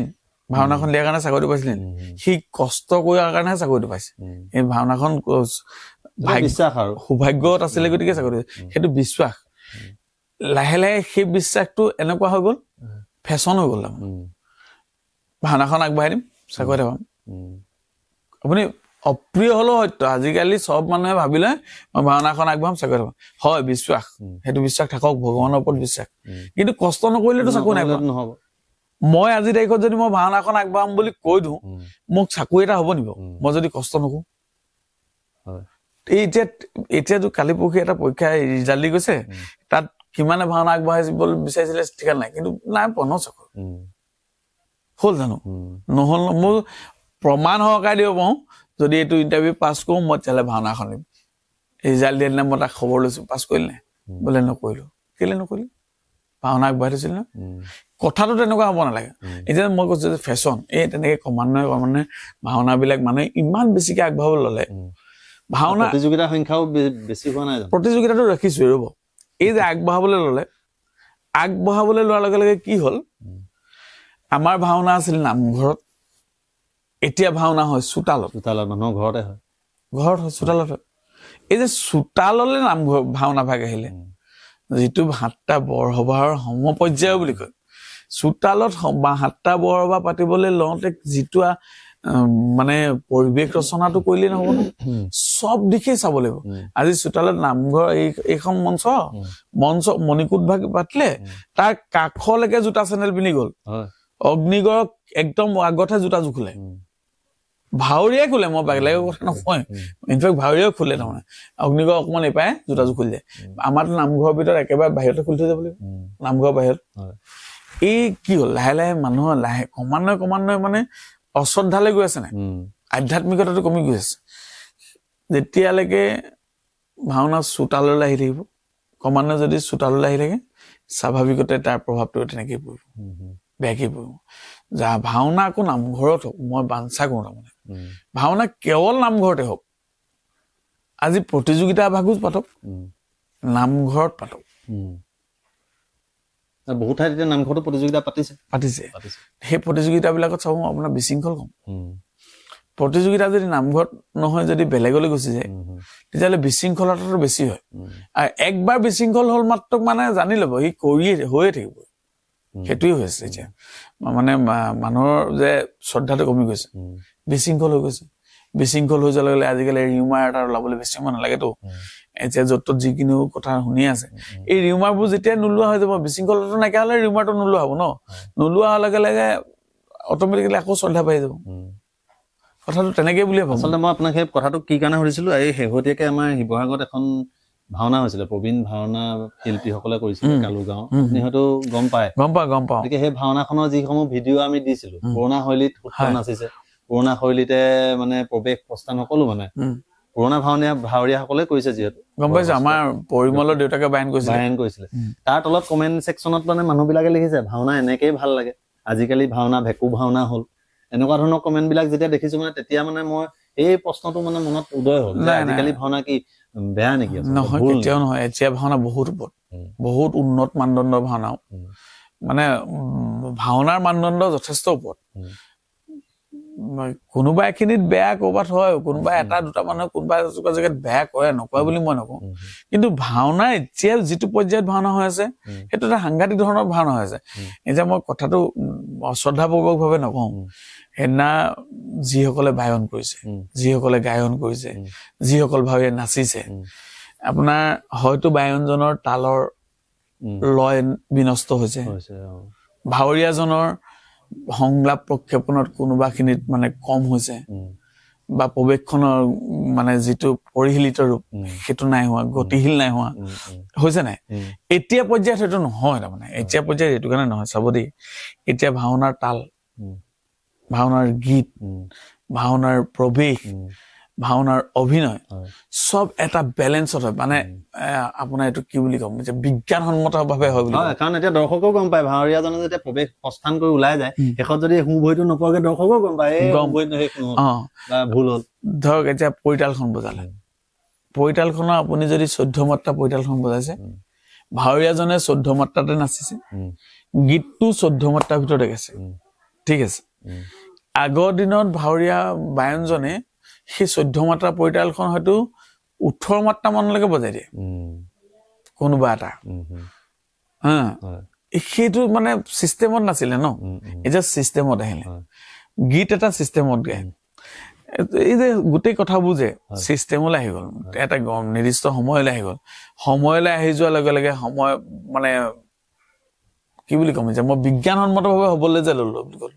সেইটোতো ভাল কথা ন। আপুনি জিনতাক ধেই টাক টিক টাক টিক ৰিদম এটা চলি আছে।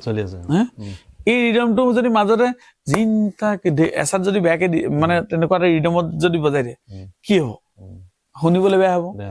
আগতে সেইটো আছিলে, এতিয়া সেইটো নহয়। এতিয়া ভাওনা আগতকে এতিয়া ভাল হ'ল, দৰ্শকে চাব জানিব লাগিব, দৃষ্টিভংগী ভাল হ'ব লাগিব। আগতেই ভাল আছিলে, এতিয়াতো বেয়া হ'ল, আগতো বেয়া হৈছে বুলি ক'বলৈ নাযাওঁ, আগতো তেনেকে চলিছিলে। এতিয়া সময় সেইটো বিচৰা নাই, এতিয়া সময় বিচাৰিছে এনেকুৱা নিয়মানুৱৰ্তিতা বিচাৰিছে, মানে গতি লাগিব, গতিটো খুব সুন্দৰ হ'ব লাগিব, বিশৃংখল হ'বই লাগিব। তাৰপিছত এনেকুৱা মই কৈছো এটা নিৰ্দিষ্ট যিটো নিৰ্ধাৰিত তাল, নিৰ্ধাৰিত লয়, এই গোটেইকেইটা মেইনটেইন কৰে এতিয়া ভাওনাই। এতিয়া আপোনালোকে যদি মেইনটেইন কৰিব নোৱাৰে, আপুনি এজন দৰ্শক হিচাপে সেইখিনি কথা আপুনি প্ৰথমতে জ্ঞানটো আহৰণ কৰি লওক, ভাওনা এইটো যে এনেকুৱা হৈছে যে এটা কিবা এটা আছে, আপুনি সেইটো বুজি লওক, তাৰপিছত কমেণ্ট কৰক। নিগেটিভ কমেণ্ট আহিয়ে থাকিব, ভালৰ মাজত বেয়া এটা থাকিবই। আৰু এটা দৰ্শকৰ আৰু এটা প্ৰশ্ন আছে, আৰু এজন দৰ্শকে সুধিছিলে, অৰ্থনৈতিক স্বাৱলম্বিতাৰ বাবে ভাওনা বিষয়টো কি ভাবে আপুনি? এতিয়া ভাওনা কৰিয়ে হয়তো বহুতে মানে পইচা লয়, সেই কথাটোকো নিগেটিভ ভাৱে লোৱা মানুহৰ সংখ্যা ধেৰ সমাজত। আপুনিও জানে, ময়ো জানো, মানে কথাটো এনেকুৱা, চাব দেই, ভাওনা এখন এজন মানে ভাৱৰীয়া হিচাপে, মই এজন ভাৱৰীয়া হিচাপে কৈছো, যেতিয়া মই এইখিনি দৰ্শকক আমোদ দিবলৈ যাম, দৰ্শকসকলক মই চৰিত্ৰ এটা ৰূপায়ণ কৰিবলৈ যাওঁতে মই শাৰীৰিক কষ্ট হয়, মোৰ মানসিক কষ্ট হয়, মোৰ সময় ব্যয় হয়। এই তিনিটা ব্যয় মই এখন সমাজক উপকাৰ কৰিবলৈ গৈ, মানে মনোৰঞ্জন দিবলৈ গৈ এইখিনি মই ব্যয় কৰিব লাগে। সেই ব্যয় কৰাৰ বিপৰীতে মই কিবা এটা যদি মই নাপাওঁ, তেতিয়াহ'লে মই তালৈ নাযাওঁ, ঠিক আছে। মই যদি তালৈ নাযাওঁ, তেতিয়াহ'লে সমাজত মনোৰঞ্জনটো নহয়। আজি আধ্যাত্মিক অনুষ্ঠান এটা, নাম এষাৰ কিয় পাতে? একো কথা নাই, মই নাভাবো। তাৰমানে নাম প্ৰসংগ কৰিলেই ভগৱান আহি আপোনাৰ ঘৰত উপস্থিত হ'ব, এইটো নহয়। এটা ভাল পৰিৱেশ ৰচনা হয়, ভাল পৰিৱেশে এটা ভাল মন দিয়ে, ভাল মনে এটা ভাল চিন্তা দিয়ে। ভাল চিন্তাটো যেতিয়া হৈ যায়, তেতিয়া চবফালে উন্নতি হয়। ভাওনাখন কৰিবলৈ যাওঁতে যদি মই ভাল অভিনয় কৰি থাকো, আপুনি যদি মোক ভালকৈ চাই থাকে, আপুনি নিজেও সুখী হ'ল, আপুনি কাইলৈ এটা ভাল মন লৈ আপুনি ভাল কাম কৰিলে, আপুনি যদি মোক ভাল হৈছে বুলি কয়, কাইলৈ মই আৰু দুগুণে উৎসাহে কাম কৰিম। আপুনি আপোনাৰ দিশলৈ আপুনি লাভান্বিত হলেই নহব নহয়। আপুনি দৰ্শক, আপুনি মনোৰঞ্জন পাই পেলাই আপুনি কাইলৈ দুপইচা ঘটিবলৈ গুচি গ'ল, মই কি কৰিম?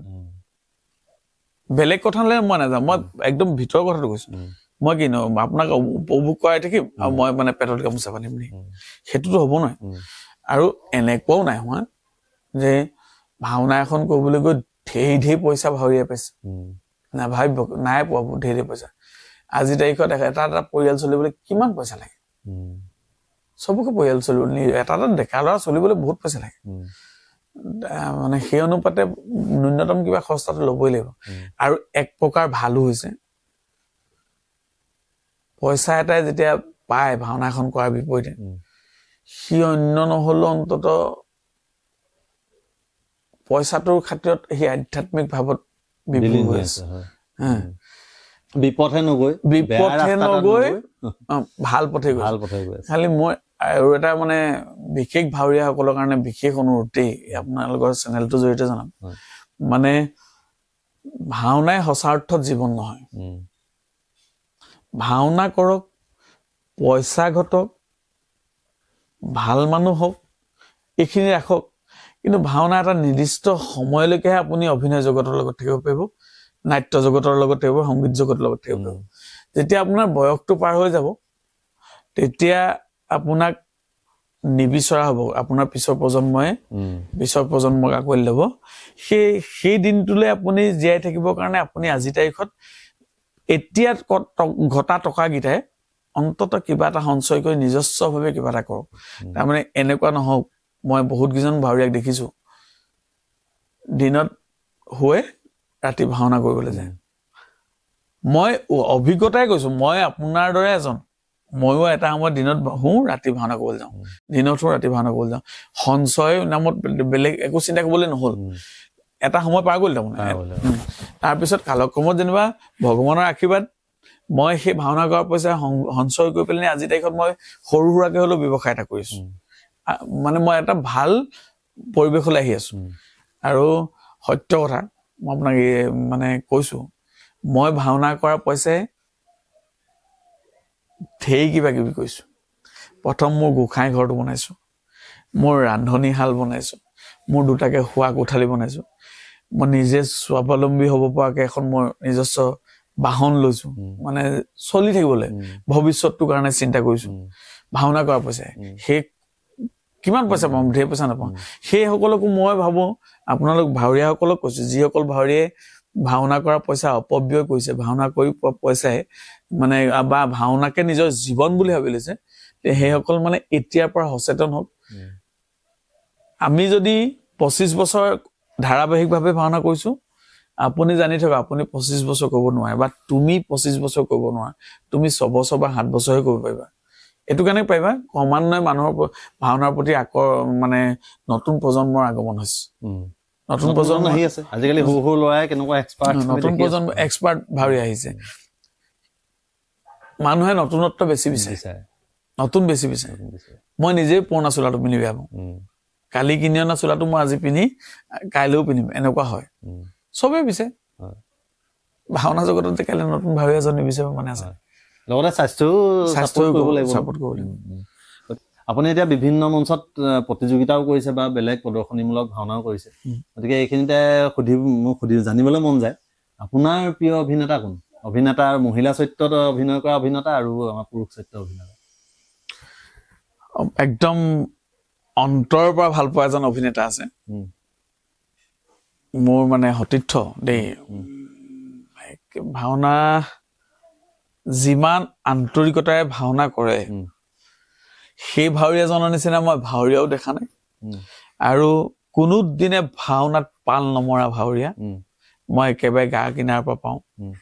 সেই ভাৱৰীয়াজন আপুনি চিনি পাব ইয়াত আপোনাৰ তাত এটা সাক্ষাৎকাৰ তেখেত আছে কলিয়া ৰাম কলিয়া অকল আপোনাৰ বুলিয়ে নহয় দেই এতিয়া মই আপোনাক কাটি পেলাই এইখিনিতে কম কলিয়া দা বুলি ক'লে যিটো ক্ৰেজিনেছ মানুহৰ মাজত মানে বোলে ভাওনাখনলে মানে যদি অকল কলিয়া দাক বোলে বেলেগ কাকো চিনি নাপায় কলিয়া দাক চিনি পায় তেতিয়াও কিন্তু মানুহ আহে মানে কলিয়া দাক চাবৰ কাৰণে মানুহ সুদ বয় কলিয়া এনেকুৱা এটা গ্লেমাৰ অসমীয়া মানে ভাওনা জগতত আপোনাৰ গোটেই অসমখনৰ ভাওনা যিমান ভাওনা আছে নহয় প্ৰত্যেকেতো চাইছেই প্ৰতিজন দৰ্শক কলিয়াকটো লগো পাইছে আপুনি ভাওনা নাচোৱা কলিয়া ভাওনা নোচোৱা মানুহ কোনোবা এজনক সোধক বোলে হেৰি নহয় এই কলিয়া বোলা নামটো শুনিছ নেকি শুনিছো বুলিয়ে কব মানুহজন চিনি নাপায় লাগিলে চিনি পাওঁ লাগে নাপাওঁ কিন্তু শুনিছো ভাওনা কৰে যে কলীয়া আপুনি ভাবক যিটো মানুহক দেখা নাই সঁচাকে সেইটো মানুহক চিনি পাওঁ বুলি কোৱাটো ধেমালি কথা মানে কি আৰু বিশেষকে মানুহজনক মই এতিয়া কলিদাই যদি চাইছে অনুষ্ঠানটো মই পুনৰবাৰ আপোনাক কলিদাক ধন্যবাদ দিম মানে ইণ্টাৰভিউ নিদিওঁ বুলি মানে একদম মানে ভয় কৰে মানে কেমেৰাৰ আগত লাজ কৰে ভয় কৰে মোক কৈছে যে পিছত ইণ্টাৰভিউটোতো কৈছে এতিয়া হৰদত্তৰ কথা মুখখন লুকাই থাকে কাৰণে লাজ নালাগে বা পেইন কৰি থকাৰ কাৰণে লাজ নালাগে সেইকাৰণে গাব পাৰো বুলি কৈছে কিন্তু মানে যেতিয়া মই লগ পাইছো সঁচাকে মানে এজন মাটি মানুহ এক কথাত কবলৈ গলে ইমানেই তেওঁ ভাওনা ভাল পায় মই কিয় ভাল পাওঁ চাব দেই কলীয়াক আপুনি ভাওনা এখন দিয়ক ভাওনাৰ চৰিত্ৰটো ইমানেই বেছি ভাল পায় চৰিত্ৰটো যি মানে হৰদত্ত পাৰ্টিকুলাৰ হৰদত্তকে কৈছো মই হৰদত্ত দিলে মানে গা এটুকা এৰাই যাব তথাপিতো মানে একদম মানে পাল নামায় আৰু অভিনয় কেতিয়াও আজি কৰাটো কালি নকয় অভিনয় কেতিয়াও কমন এক্টিং নকৰে আৰু সি ভাবি নাযায় মোৰ লগত মিল বহুত আছে মই মঞ্চখনলৈ গলে মই ভাবি নাযাওঁ মই এইটোকে কৰিমগৈ বুলি মঞ্চই যিটো ডিমাণ্ড কৰে মই ভাবি যোৱাটো নহব ইমান এনাৰ্জিত মই সুধিছো আপুনি মানে কেনেকে ইমান শক্তি পায় কলীয়াও তেনেকুৱা কলীয়াই মঞ্চখনলৈ যাওঁতে কোনোদিনে ভাবি নাযায় মই এইটোকে কৰিম বুলি সাংঘাতিকে কৈ থাকিব হৰদত্ত বচনটো কমটি এনাৰ্জি নালাগে একদম শেষলৈকে একদম শ্ৰেষ্ঠ মোৰ জীৱনৰ আছে বহুত ভাল ভাৱৰীয়া আছে বেছি ভাল পায় মই মানে একেবাৰে ওচৰৰ পৰা পাইছো গতিকে ক'ব পাৰো একদম বলিষ্ঠ অভিনেতা কলীয়া সমান মই অভিনেতা মানে নাই পাওঁ মানে ভিতৰৰ খিনি জানো মই তাৰ সেইটো কাৰণে কৈছো যাক মই ভিতৰৰ পৰাও জানো সি হৈছে কলীয়া বহুত ওপৰ লেভেলৰ ভাৱৰীয়া নিঃসন্দেহে এটা কথা সত্য কলীয়া কেতিয়াবা কোনোবা খিনিত এটা দুটা স্বৰ ইফালে নুফুটিব পাৰে দেই কেতিয়াবা ৰ নুফুটা আছিলে এতিয়া আজিকালি চব ফুটেই বাৰু মাজতে ত নুফুটা হৈছিলে এতিয়া চব ফুটে সেইটোত বাদ বাকী একোৱেই প্ৰব্লেম নাপায় আপুনি না নাচিব নাজানে না গাব নাজানে কি ধুনীয়া এটা কণ্ঠ আছে কলীয়া দাই এতিয়া যিটো আমাৰ এইটো ৰূপক তালখন কণ্ঠটো শুনিছে ইমান ধুনীয়া গায় মানে নাচে নাচিও দিয়ে নচাকেইটা অল্প নাচে মানে কি কম মানে এখন ভাওনাৰ মঞ্চ কমতকৈ কম মানে 14 ফুট 18 ফুট এনেকুৱা মান থাকে মঞ্চখন সেই 14 18 ফুটৰ আপোনাৰ সেইফালে 10 ফুট ধৰি লওক 4 ফুট ইফালে আহিলে 18 এইফালে 14 ফুট 10 ফুট 14 ফুটৰ মঞ্চখনতো ভাওনা কৰিবই লাগে সেই মঞ্চখন 4 পাক আঁঠু কাঢ়ি পাৰ হৈ দিয়ে তাৰপিছতে সম্বৰাসুৰক যে শিৱয়ে যেতিয়া বৰটো দিয়ে বৰ পাই লৈ যে আঁঠুকেইটাৰ ওপৰত ঘূৰে কমটি এনাৰ্জি নহয় সাংঘাতিক এনাৰ্জি সেইটো সেইজন হৈছে মোৰ আটাইতকৈ প্ৰিয় অভিনেতা পুৰুষত মহিলাৰ প্ৰিয় অভিনেত্ৰী আছে কেইবাজনো আছে তাৰ ভিতৰত মোৰ মানে অভিনয়টোত মানুহজনী ল'ৰাটো এনেই মানে হেৰি নহয় মানে মহিলাৰ দৰে নাথাকে কিন্তু সাংঘাতিক মহিলা অভিনয় কৰিব পাৰে প্ৰকাশ বৰুৱা খুব ভাল বন্ধু মোৰ খুব ভাল অভিনেতা মানে দখল আছে সেইটো কাৰণে ভাল অভিনেতা বুলি কৈছো খুব চিন্তা চৰিত্ৰটো অত্যন্ত মানে মোক খুব ভাল লাগে চাই তাৰপিছতে আৰু এতিয়া কাম্যক নন্দিনী যিটো হিৰিম্বা চৰিত্ৰ কৰি আছে বহুত ধুনীয়া কৰিছে আপুনি এতিয়া অসমত যিটো লক্ষ্মী চৰিত্ৰ চলি আছে মৎস্যবতাৰ অসমত যিটো অম্বাৰ চৰিত্ৰ চলি আছে অসমত যিটো দ্বিতীয় চৰিত্ৰ চলি আছে সব প্ৰকাশ বৰুৱাই এষ্টাব্লিছ কৰা আপুনি সুধক প্ৰকাশ বৰুৱাই তাৰপিছত কোনোবাই অলপ অলপ বেলেগ কৰি গৈছে কিন্তু চৰিত্ৰটো এটা চৰিত্ৰ মানে প্ৰতিষ্ঠা কৰি থৈ গৈছে সাংঘাতিক মোৰ লগত খুব ভাল মই ভাল পাওঁ যথেষ্ট ভাল পাওঁ নিখুঁত অভিনেত্ৰী আৰু কোনোবা আছে নে আছে মহিলা চৰিত্ৰ কৰা আছে আমাৰ এতিয়া জীৱনতৰ বয়স হৈছেগে বয়স বহুত বেছি নাই যদিও মানে ডাঙৰ হৈছেগে জীৱনটো চিন্তা চৰ্চাৰ মাজত কৰে চন্দ্ৰমণিহঁতে চব চিন্তা চৰ্চাৰ মাজত কৰে চন্দ্ৰমণিয়ে ভাওনা মহিলা চৰিত্ৰটো কৰে যদি সি মহিলা অভিনেত্ৰী হৈ বৰ ডাঙৰকে প্ৰতিষ্ঠা হম বুলি ভাবিয়ে নলয় নেকি কাহানিও আজি প্ৰকাশে ভাবিছে আকৌ প্ৰকাশে মহিলা চৰিত্ৰ এটা কৰি ভাওনাত এষ্টাব্লিছমেণ্ট হোৱাটো ভাবে মই ভাবো চন্দ্ৰমণিহঁতে নাভাবে বুলি মই ভাবিছো সেইটো কাৰণে যিমানখিনিলৈকে কৰে ভালেই কৰে কিন্তু কৰিব যেন আৰু পাৰিলে সেইটোত মানে নাভাবে বুলি ভাবিছো কিন্তু চন্দ্ৰমণিহঁতে কৰিলে বহুত কৰিব পাৰে নকৰে আচলতে দুখো নাই চন্দ্ৰমণি এটা মানে ইভাগেও শিক্ষক ব্যস্ততা এটা বেছি নতুনকে PhD এডমিশ্যন লৈছে সেইবোৰ কথা আছে সময়ৰ অভাৱৰ কাৰণে চাগে এৰে কেতিয়াবা হ'ব দিয়া চলি চাওকচোন এনেকে থয় নেকি কিন্তু কৰো বুলিলে নাট্যৰ উপকাৰ ফালেও অকণ মনটো মেলিছে সেইটো এটা সেইটোতো ভাল সেইটো নাট লিখিলে এতিয়ালৈকে ভাল লাগিলে সেইটো কথা চন্দ্ৰমণিক মই এইটো আপাহাতে মানে এটা শুভেচ্ছাও জনাইছো লগতে অনুৰোধ জনাইছো ভাওনা সংস্কৃতিলে যদি তোমাৰ নিচিনা মানুহে যদি অৱদান নিদিয়া মানে কিবা নকৰা কোনে কৰিব এবাৰ ভাবি চাবা গতিকে নাটক নতুন নতুন নাটক লিখা অভিনয় কৰি আছা কৰি থাকা কিন্তু অভিনয়তকৈ মই এতিয়া ভাবো মানে পৰৱৰ্তী পৰ্যায়লৈ নাটক লিখক শিশু নাটো দৰকাৰ হৈছে তাৰমানে শিশু উপযোগী আৰু নহ'লেও এটা জেনেৰেশ্যন লৈ যাবলৈ হ'লে কাইলৈ মোৰ পিছৰ জেনেৰেশ্যনটো মোৰ দায়িত্ব ন মই ভাওনাত যদি মই ভাওনা কৰি আছো মোৰ পিছৰ জেনেৰেশ্যনটো লৈ যাবলৈ মোৰ দায়িত্ব এইটো এৰিয়াত শিৱসাগৰত চন্দ্ৰমণিৰ দায়িত্ব আছে তেনেকে দায়িত্বখিনি ল'ব লাগিব তেতিয়া ভাওনা বহুত দূৰ যাব গতিকে আপুনি ভাওনা প্ৰতিযোগিতা বহুত কৰিলে গতিকে পুৰস্কৃত কিমানবাৰ আপুনি পুৰস্কৃত হৈছে কিমান পুৰস্কাৰ শ্ৰেষ্ঠ পুৰস্কাৰ বা যিয়ে নহওক পুৰস্কৃত কিমান হৈছে মানে কিমান হৈছে বুলি ক'লে প্ৰতিযোগিতা মঞ্চত যিকোনো যিটো চৰিত্ৰকে লৈ গৈছো এবাৰ নহয় এবাৰ তাক মই মানে শ্ৰেষ্ঠটো পাইছোৱেই পাইছে আৰু কি পোৱা নাই বুলি ক'লে ভাওনা প্ৰতিযোগিতাত বিচাৰক বিশেষ বঁটা পাইছো তৃতীয় শ্ৰেষ্ঠ অভিনেতা পাইছো দ্বিতীয় শ্ৰেষ্ঠ অভিনেতা পাইছো শ্ৰেষ্ঠ অভিনেতা পাইছো পাৰ্শ্ব চৰিত্ৰ পাইছো শ্ৰেষ্ঠ পৰিচালক পাইছো বায়ন গায়ন গীতাটো নাই প্ৰথম পুৰস্কাৰটো আমি গম পালোৱে বাৰু আপুনি 2012 চনতে প্ৰথম শ্ৰেষ্ঠ কেতিয়া পাইছিলে মনত আছে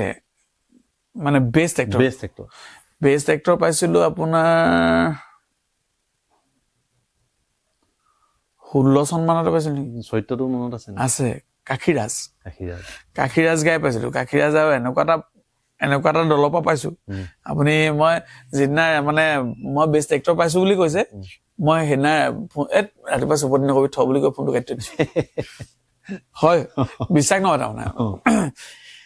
সাম্প্ৰতিক নাট্যদলৰ নাম শুনিছে সাম্প্ৰতিক এই যোৰহাট প্ৰকাশ বৰুৱা বাবুল বৰা তাৰপিছত ৰাতুল হাজৰিকা এনেকে কৈ তাৰপৰা আপোনাৰ লিপুল পাট এনেকে এটা উৎপল দত্ত এটা সাংঘাতিক ষ্ট্ৰং টিম মানে মণিকাঞ্চন ভাওনা দলৰ মই আকৌ কম মণিকাঞ্চন ভাওনা দলৰ একদম যোগ্য প্ৰতিদ্বন্দ্বী ভাওনা দল সেইটো মোৰ দৃষ্টিভংগী দেই মানে মণিকাঞ্চনে যদি প্ৰতিদ্বন্দ্বী হিচাপে বাচি যায় তেতিয়াহ'লে সাম্প্ৰতিক যদি যায় তেওঁলোকে চেলেঞ্জত বেলেগ চেলেঞ্জত নাথাকে তাৰমানে সাম্প্ৰতিকৰ লগত ভাওনা গাবলৈ পাইছো হেৰি অম্বাৰ দেহতিয়াক পুৰখিলে ভাওনা আজি মোক কাশীৰাজ গাবলৈ দিছে য'ত বাবুল বাই বিষ্ণু গাইছে নিপুল পাটৰ পৰশুৰাম গাইছে উৎপল দত্তই ভীষ্ম গাইছে হেৰি প্ৰাঞ্জল গায়নে হেৰি গাইছে আপোনাৰ হালবৰাজ গাইছে যিকেইটাই বেষ্ট পাই থাকে তাত মই কাশীৰাজটো গাবলৈ গৈছে তাতো বচন মুখস্থ নোহোৱাকে ৰিহাৰ্চল কৰিবলৈ মাতিলে গলো মানে কিনো প্ৰৱেশ এখন দিছে মই কেটচ কৰিব পৰা নাই তাৰমানে তথাপিতো মানে বচনটো মুখস্থ কৰি পেলাই আৰু পিছদিনা গৈছো আৰু যাওঁতে বৰ টেনশ্যনত গৈছো মানে সাধাৰণতে মই ভাওনা কলে ষ্টেটাছ নিদিওঁ সেইদিনা কিন্তু মই এটা ষ্টেটাছ লিখিছো হে প্ৰভু আজি বচাবা সেইদিনাই প্ৰথম দিছো ভাওনা মানে কৰিবলৈ গলো বা বাকী মই তেনেকুৱা ষ্টেটাছ লিখি নাথাকো দিলো আৰু তাৰপিছত ভাওনা কৰাৰ আগমুহূৰ্তত মানে ৰন্তু দত্ত মেকআপ আৰ্টিষ্ট তাৰ ওচৰত মেকআপত বহিও ভাল লাগে বৰ ধুনীয়াকে বনায় সেইদিনা মানে মই ৰন্তু দত্তৰ ওচৰত চান্সেই পোৱা নাই এই লগতে দেহা বুলি ল'ৰা এটা গৈছে সিয়ে মেকআপ কৰি দিছে নুচকুচা অকমান মানে লগাওতে অকমান বেকাকে লগাইছে বেয়াও পোৱা নাই দে হ'ব যি হ'ব মই বচনটোকে ক্লিয়াৰ কৰিব পৰা নাই টেনশ্যন সেইটোত আছে কিন্তু যাওঁতে প্ৰৱেশ কৰিবলৈ যাওঁতে মানে বাবুল দাক সুধি গৈছো বোলে সিহঁতক অকমান নিজস্ব মতে কৰো নি একদম খোলা কৰি দিছো যেনেকে মন যায় তেনেকে কৰো খালি বচনকেইটা গাবি মই প্ৰথম চিনটোৰ পৰা 2 নম্বৰ চিনটোলে সিকুৱেন্সটো মানে কেৰি কৰি থৈ যাবলৈ এটা টিপছ থৈ যাওঁ দ্বিতীয় চিনটোত মানে যাতে আহি পেলাই মই এইখিনি পৰা যে ওলাই গৈছিলো এইখিনিতে আহি সোমাইছো বুজি পোৱা কৈ থৈ যাওঁ সেইটো মোৰ টিপনি আছিলে কাকো কোৱা নাই তেওঁলোকেও ভবা নাই যে মই এনেকুৱা এটা টিপনিত কাম কৰিছো সেই টিপনিত চলি গুচি গ'ল ৰিজাল্ট দিলে মই যিমানখিনি দিব লাগে সিমানখিনি দি থৈ আহিছো ৰিজাল্ট দিলে শ্ৰেষ্ঠ অভিনেতা বুলি কৈছে কোনে বুলি আহিছে এই আগতে ৰন্টুৰ লগতে এটা মেকআপ আৰ্টিষ্ট আছিলে জেং বুলি এতিয়াও আছে সেই জেং খুব ভাল আৰ্টিষ্টটো সি মানে মোক বৰ ভাল পায় সি মোক কৈছে লুমিন্দা আপুনি বেষ্ট এক্টৰ পালে ফোন থ ৰাতিপুৱা পিঠা মাহ হপত এনেকুৱা কৈছে ফোনটোকে কাটি দিলো তাৰ ফোনটোকে আবেলি 3টা বজাত মোক হেৰিয়ে ফোন কৰিছে মামা হয় মোৰ এই দিলীপ শইকীয়া যে দিতাই পুখুৰী তেখেতে ফোন কৰিছে তই যাবি নি মই কলৈ কলে প্ৰাইজ আনিবলৈ যাবি নি প্ৰাইজ কবা বোলে হেৰি আছিলে শালিকীহাট গোলাঘাট হাৰংগপানী শালিকীহাট মই বোলো কি প্ৰাইজ কলে তই নহয় নি বোলে কাঠিয়া ষ্টক গৈ আনিছিল নি মই গাইছিলো বোলে তইহে বেষ্ট এক্টৰ পাইছো বোলে মই ৰাতিপুৱা 4টা বজাৰ পৰা 3টা বজালৈকে 1 ছেকেণ্ডৰ কাৰণেও মাথা মৰা নাই যে মই বেষ্ট এক্টৰ পাইছো বুলি ভবা নাই তাৰমানে ইমানকেইটা ভেটাৰান আছে তাৰপিছত মই ভবা নাই তাৰপৰা প্ৰকাশক ফোন কৰিছো প্ৰকাশ অথনি ৰিজাল্ট দিলে সেই নহয় এই লিষ্টখন আছে নি তোমাৰ ওচৰত বোলে আছে বোলে দিবাচোন লিষ্টখন যেতিয়া দিছে তেতিয়া চাই পেলাই গতিকে আমি বহুত সময় কথা পাতিলো কিন্তু এতিয়ালৈকে আমি সংলাপ এটা শুনা নাই যিটো আটাইতকৈ মাৰাত্মক ভুল কৰি আছো গতিকে এটা সংলাপ শুনিম চৰিত্ৰটো ৰূপায়ণ কৰিবলৈ বেয়া পাওঁ ভাওনাৰ মঞ্চত যেনে কৰ্ণ বেয়া পাওঁ মই মানে কৰ্ণ ক'বলৈ মই একেবাৰে ইচ্ছা নাথাকে মানে কৰ্ণক মানে বৰ বেলেগ ধৰণে ভাল পায় সেই কৰ্ণটো কোনোবা দিনা বেয়া কৰো বুলি ভয়তে নাগাওঁ কিন্তু কৰ্ণ এটা সংলাপ মানে আমাৰ শ্ৰদ্ধাৰ নাট্য ৰূপকাৰ ভাল সাহিত্যিকো তেখেত নিতু গোস্বামীদেৱে এটা সংলাপ লিখিছিলে নিতুদে আৰু আমি এইখিনিতে কৈ থওঁ সাক্ষাৎকাৰ ইতিমধ্যে আমি লৈ থৈছো নিতু গোস্বামীদেৱে এটা সংলাপ লিখিছিলে সেই সংলাপটো আকৌ মোক লকডাউনত দিছিলে ঘৰতে মোবাইলটো লৈ পিটিকি পেলাই নি থাকোতে সংলাপটো এনে সোৱাদ লাগিলে মোক এনে গাই চাইছিলো ভালো লাগিলে সেইটো মই ইউটিউবত কোনোবা এটা এৰি দিলে পিছত বনাই পেলাই নে দেই কোনে এৰিছে সেইটো মনে অভিনয় কৰিছিলে নাই কোৱা মই মোবাইলত ৰেকৰ্ডিং কৰিছিলো মনজিত যে বায়নকৈ মনজিতক দিছিলো মনজিতে তাৰ নিজৰ চেনেলত দিলে নে কাৰোবাৰ চেনেলত দিলে দেখিছো সেইদিনা নিজে চাৰ্চ কৰোতে দেখিছো কৰ্ণৰ সংলাপ বুলি সুৰজিত বৰা বুলি ওলাই আছে তাত তেতিয়া মই শুনিছো সেইটো আছেই তাৰমানে হেৰি আছিলে সংলাপটো কুন্তীয়ে মানে কৰ্ণৰ ওচৰত অৰ্জুনৰ প্ৰাণ ভিক্ষা মানে পঞ্চপাণ্ডৱৰ লগত মিত্ৰতা বিচাৰি আহিছে সংলাপটো এনেকুৱা আছিলে দেই গৌৰবিনী যশস্বিনী পাণ্ডৱ জননীক ইমান সময় লাগিল সত্যক উন্মুক্ত কৰিবলৈ এগৰাকী মাতৃৰ বাবে সেয়া কি ভুল নাছিল আৰু আজি কৈছা মই যদি সন্মতি দিওঁ সকলো সহজ হৈ যাব সকলো ঠিক হৈ যাব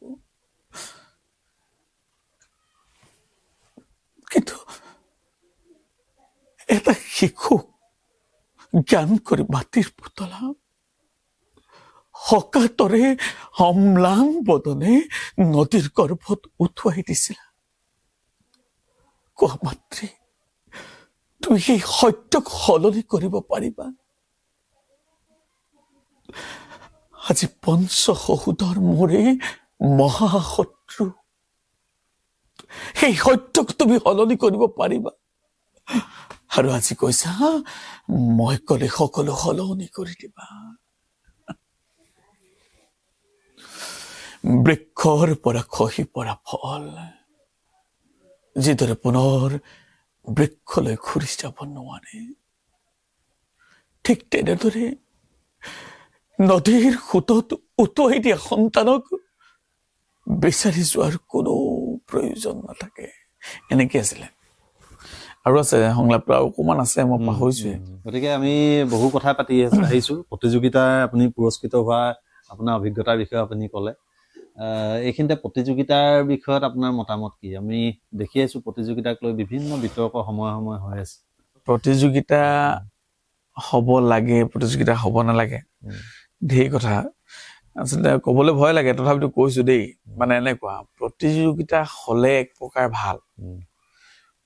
আজি ভাওনাৰ যিটো মানদণ্ড এই পৰ্যায়টো যে পাইছে, এই পৰ্যায়টো পোৱালে কিন্তু প্ৰতিযোগিতাই দিছে। আৰু আজি ভাওনাৰ যে ক'ৰবাত বিতৰ্ক হৈছে, সেইটোও কিন্তু প্ৰতিযোগিতাই দিছে। ভাওনাই ইমানটো পৰ্যায় পোৱাৰ কাৰণে প্ৰতিযোগিতাই ধেৰ দিলে। প্ৰতিযোগিতা নোহোৱা হলে মানুহে ইমান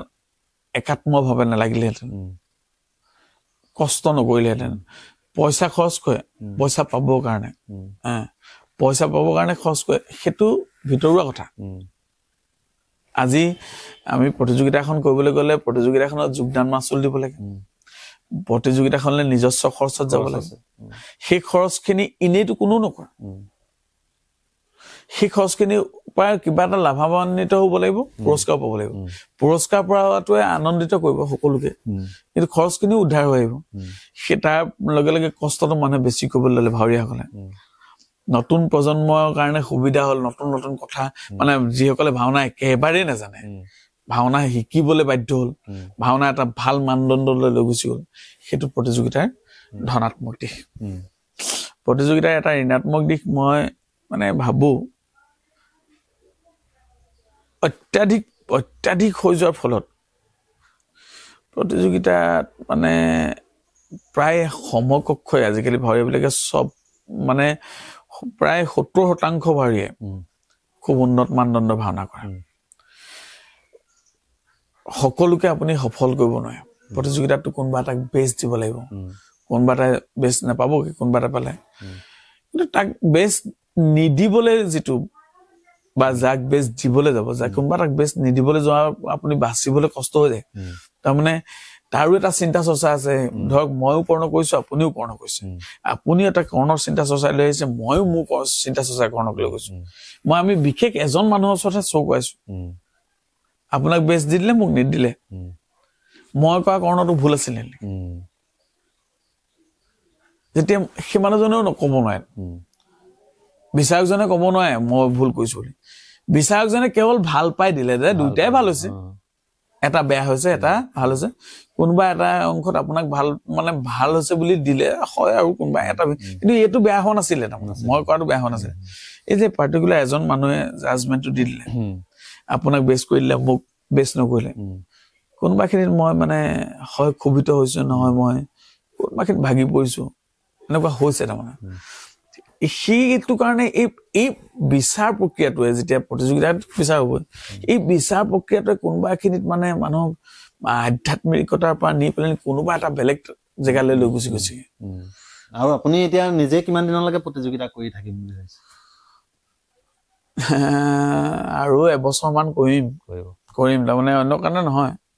প্ৰতিযোগিতাটো মই আপোনাক কি ক'ম, মই আচলতে প্ৰতিযোগিতাত মই কোনোদিনে শ্ৰেষ্ঠ হ'বৰ কাৰণে নাযাওঁ, নিজক পৰীক্ষা কৰিবলৈ যাওঁ। মানে এৱাৰ্ড দিছে, সেইটো বেলেগ কথা, পাইছো, সুখ পাওঁ সেইখিনিত। কিন্তু প্ৰতিযোগিতা কৰি থাকিলে কি হয়, পৰীক্ষা দি থাকিলে কি হয় আৰু মানে আপুনি পঢ়িব লাগে, নিজে পঢ়ি থাকিব লাগিব। পঢ়ি থকা মানে আৰু কি আৰু মানে মগজটো চোকা হৈ থাকে, সেই তেনেকুৱা কথা। প্ৰতিযোগিতা বাৰু আপুনি এবছৰমানলৈকে কৰিব, আৰু ভাওনাৰ লগতো আপুনি যিমান দিনলৈকে স্বাস্থ্যই কৰে মানে স্বাস্থ্যই নহয় আৰু স্বাস্থ্যই নকলেও মনে কৈ থাকিব নহয়, সেই তেতিয়ালৈকে ভাওনা থাকিবই। ভাওনা মানে ভাৱৰীয়া হিচাপে নাথাকিলেও মানে যেনে তেনে ভাওনাৰ লগত থাকিব। ভাওনাই মোক জীৱন দিছে, ভাওনাই মোক এটা সাংঘাতিক পৰিচয় দিছে। আপোনাক মই কি ক'ম, মানে আজি 2 বছৰ আগতে মই বিয়া পাতিছো। বিয়াখন মোৰ কেনেকে হৈ গ'ল মই নিজে নাজানো। 1273 টকা একাউণ্টত, বিয়া শেষ। ক'ৰ পৰা হ'ল? ভাওনাই দিলে। আজি আপুনি মোৰ ঘৰলৈ আহিছে, ভাওনাৰ কাৰণে আহিছে, মোৰ ভাওনাৰ যোগেদি চিনাকি ন। মই আজি অসমৰ একদম বিজ্ঞ ব্যক্তিৰ মানে ওচৰত ভৰি আঁঠুৰ তলত থাকিবলৈ পাইছো, চৰণৰ তলত থাকিবলৈ পাইছো, সেৱা কৰিবলৈ পাইছো, ভাওনাৰ কাৰণে পাইছো। আজি যতীন গোস্বামী ছাৰ, উদয় দত্তদেৱ, আমাৰ নৃত্যৰত্ন জগন্নাথ মহন্তদেৱৰ নিচিনা ব্যক্তিৰ সান্নিধ্য পাইছো, ভাওনাৰ কাৰণে পাইছো। ভাল ভাৱৰীয়া বাকী বাদ দিয়ক, আপুনি এতিয়া বোলছবি জগতৰ যিসকল অভিনেতা, সেই সকলৰ লগতো চিনাকি হ'বলৈ পাইছো আৰু অসমৰ আটাইতকৈ এখন সুন্দৰ চহৰ আপুনি গৈছে কেতিয়াবা তেজপুৰ গৈছো কেইবাবাৰ গৈছো আটাইতকৈ সুন্দৰ চহৰ সেই চহৰখন চাবলৈ অসমৰ যিকোনো মানুহ মন যায় মোৰ হেঁপাহ আছিলে একদম সৰু পাই আছিলে তেজপুৰ চাবলৈ ভাওনাৰ কাৰণে তেজপুৰ চাবলৈ পাইছো তেজপুৰলৈ ভাওনা যোৱা বছৰ ইনস্পায়াৰ একাডেমি বুলি একাডেমি এখনত কলেজীয়া ল'ৰা ছোৱালীখিনিক শিকাবলৈ গৈছো শিকাবলৈ যোৱাৰ লগতে আপুনি 10 দিন তাত থাকি তেজপুৰ চহৰখন ফুৰি আহিছো অসমৰ যিকোনো প্ৰান্তলৈ যাব পাৰিছো ভাওনাৰ জৰিয়তে তেতিয়াহ'লে মই ভাওনা কিয় বাদ দিম ভাওনাই মোক জীৱন দিছে আৰু ভৱিষ্যত আপোনাৰ কিবা পৰিকল্পনা ভাওনাক লৈ এতিয়া যেনেকে আপুনি কোনোবা ঠাইত গৈ শিকাইছেগে তেনেকুৱা ধৰণৰ কিবা পৰিকল্পনা আছে নেকি পৰিকল্পনাটো নথকা নহয় পৰিকল্পনা আছে মোৰ পৰিকল্পনাবিলাক এনেকুৱা আচলতে ভাওনাৰ গোটেই বিষয়বস্তুটোৱে এনেকুৱা এখন সমাজ সুসংগবদ্ধ হৈ থাকিব লাগে তাৰ কাৰণে ভাওনাৰ প্ৰয়োজন আছে ভাওনা কৰিলে আমাৰ শংকৰদেৱৰ ভাওনাৰ স্বজনৰ মূল কাৰণটো হৈছে সমাজখন মানে সংগবদ্ধ হৈ থকা নামঘৰ বনাইছে নামঘৰলৈ ভাৱৰীয়া আহিব ৰিহাৰ্চল কৰিব এজনে সিজনৰ লগত মত বিনিময় কৰিব গাঁৱতে ভাওনা হ'ব আদান প্ৰদান হ'ব সেইটোৱে আছে মই আজিৰ পৰা 10 বছৰ আগত এযোৱা গায়ন বায়ন শিকাইছিলো আজি মোৰ গাঁৱৰ ভাওনাখন নিজৰ গাঁৱতে হৈ আছে নে গায়ন বায়ন যোৱা মই কাৰোবাৰ পৰা বিচাৰি নিব নালাগে গাঁৱত অনুষ্ঠান এটা হলে গাঁৱৰ গায়ন বায়ন যোৱা চলি যায়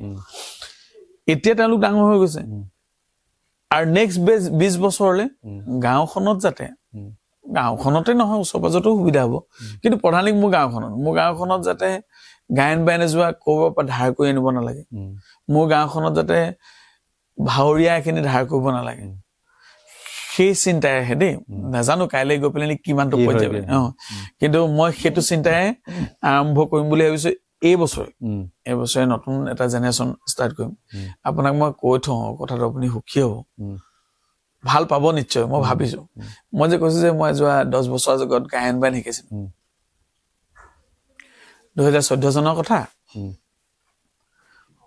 16 চনত ৰাষ্ট্ৰীয় নৃত্য নাট্য মহোৎসৱ পাতে দিল্লী কলকাতা এনেকে ঠাইত হৈ থাকে ৰিজিয়নেল ক্লাছিকেল ডান্স বুলি এটা মানে অল অভাৰ ইণ্ডিয়াত পাতে দেই তাত মোৰ গায়ন যোৱা লৈ গৈছিলো সেই অকণমানি ল'ৰাকেইটা ৰিজিয়নেল ক্লাছিকেল ডান্সত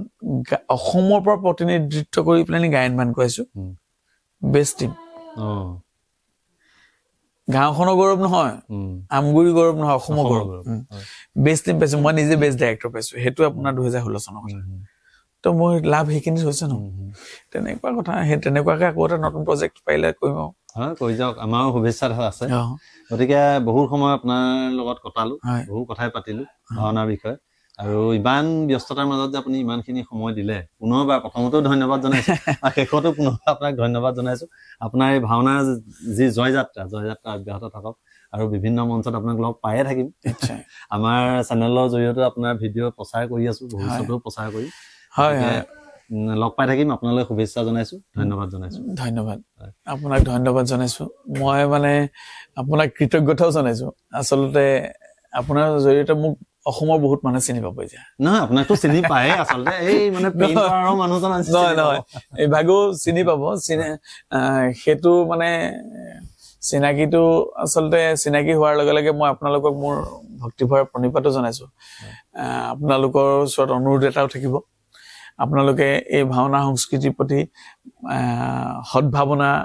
প্ৰকাশ কৰক সকলোৱে প্ৰত্যেকজন নমস্য দৰ্শকে আৰু এই PMB মিক্সৰ যিটো ইউটিউব চেনেল আছে এই চেনেলটো আপোনালোকে আগুৱাই লৈ যাওক সেয়াও আমি কামনা কৰিছো সকলোৱে